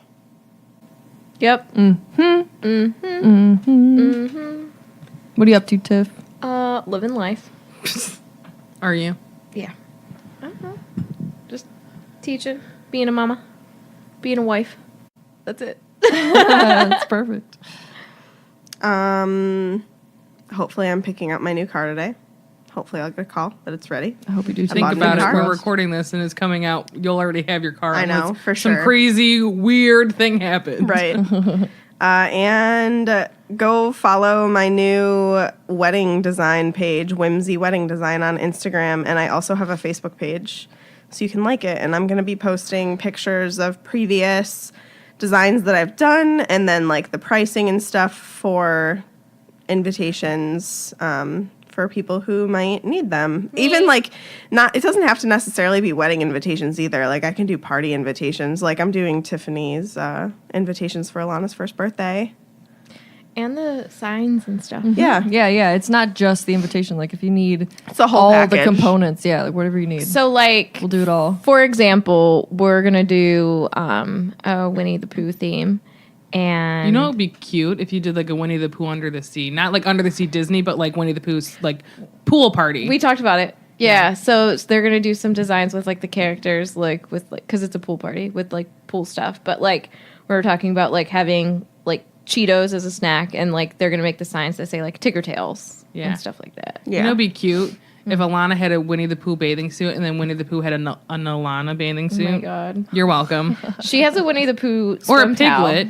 That's and it's cute. Winnie the Pooh with like a little. 'Cause you call her like, swim Piglet? ring. I do call her Piglet. So that'd be cute if she had a Piglet bathing suit and then Piglet had an Alana one. She is a small pig. She's just so stinking cute. Go to Etsy and check out Akio Designs. If you want, We made a some- Swisher code. There's a Swisher code. Is it? I think it's 20% off, isn't it? I can't remember. I think it's 20% off, and the code is just Swisher. Yeah, Swisher. So, but it only works on the posters and stuff, not the scarves and blankets, because those cost a lot to make, and that's my mom's thing. But yeah, all of the scarves and blankets are on there that my mom makes, and then also all of our cool posters that we designed. And you can use code Swisher to get 20% off. So check it out. Sweet. What am I doing with my life? I finished watching the show called The Umbrella Academy. I really enjoyed it a lot. You finished it? Mm-hmm. It's good. Yeah, it's very weird. Yeah. Like it's an odd thing. Gerard Gerard Way wrote the comic that it's based on. But the music in it is really good. I liked the characters. If you've ever watched Merlin, Tom Hopper's in it. He's in Merlin. He's also in Game of Thrones. Something else he's in that I've watched. Then Robert Sheehan, he was in Misfits. He's in this as well. Ellen Page is in it. Ooh. And then the one girl that plays, I think her name is Vanessa. I'm 90% sure her name is Vanessa. She was on Broadway, or she ended up playing, she was in Hamilton, which I thought was really cool. So I really enjoyed it. It's a little bit of a mature theme. It's on Netflix. I enjoyed watching it. I think there's like 13 episodes. And then 2, when this comes out, I'm going to, where am I going? California. The next day. Holla. Well, that Monday. So if you're listening to it on Saturday, that Monday I'm leaving. Pretty cool. Gonna drink some wine in Napa Valley. Yeah. I thought you were going to say drink some wine and nap. I mean, I will. So yeah, fun Awesome. times. That's my life. Cool. Okay, so that's it. Join us next time for more Potter stuff and shenanigans. So, that concludes this week's episode. Thank you so much for listening, and don't let the muggles get you down. Amazing! Just my voice! Why? Let's comedy gold! Nuggets! Puff Pride. That's a puff. See me rolling. They hating. Trying to catch me. Listening to Swish. Oh my God. I thought of something yesterday and it was so good. Oh no. I made it up with my head. It was so good and it fit. And I'm so sad that. I want to talk about the episode where Angelica eats a watermelon seed and the watermelon grows in her stomach. I love episodes of like cartoons where they go inside the human body. and then I it's like love Tommy it. and Chucky get all small and they just like dive into it. Okay, and then they're Magic going School in the Bus stomach. did that first. I know, but the Magic School Bus is so cool too. I Magic love that School Bus one. is That amazing. one. Like, do you remember the episode where the one redhead's cousin came and then she took her hat, or he, I don't remember if it was a guy or girl, took their helmet off on Pluto? I do. You can't breathe on Pluto. It's not even a planet anymore. It's a dog. It is again, I thought. I thought they don't reinstated the know. planetness. They keep changing I think it's a it. dwarf How planet can or you something. change I think you're if right. something's a planet or not? It either is or it isn't. That show was my jam. Same. I loved that. My show. sister and I would be sitting at the dinner table, and then the TV in the living room would go do do do do do Yep. do, and we'd be like, "Ugh." And my mom would be like, "No, you're finishing eating." I want my kids to watch this stuff that I watch, you know? Like you're watching Rugrats. I am so happy, honestly, for YouTube because they have every single episode of the many adventures of Winnie the Pooh on Oh, there. yeah. Because like they never released those on DVD. They only ever released them on VHS. And I'm like, I have a lot of them and like I could convert them and I probably will whenever I like decide to take time and do that. But somebody needs to release a special edition full DVD of the new adventures of Winnie the Pooh. Actually, that's what it is.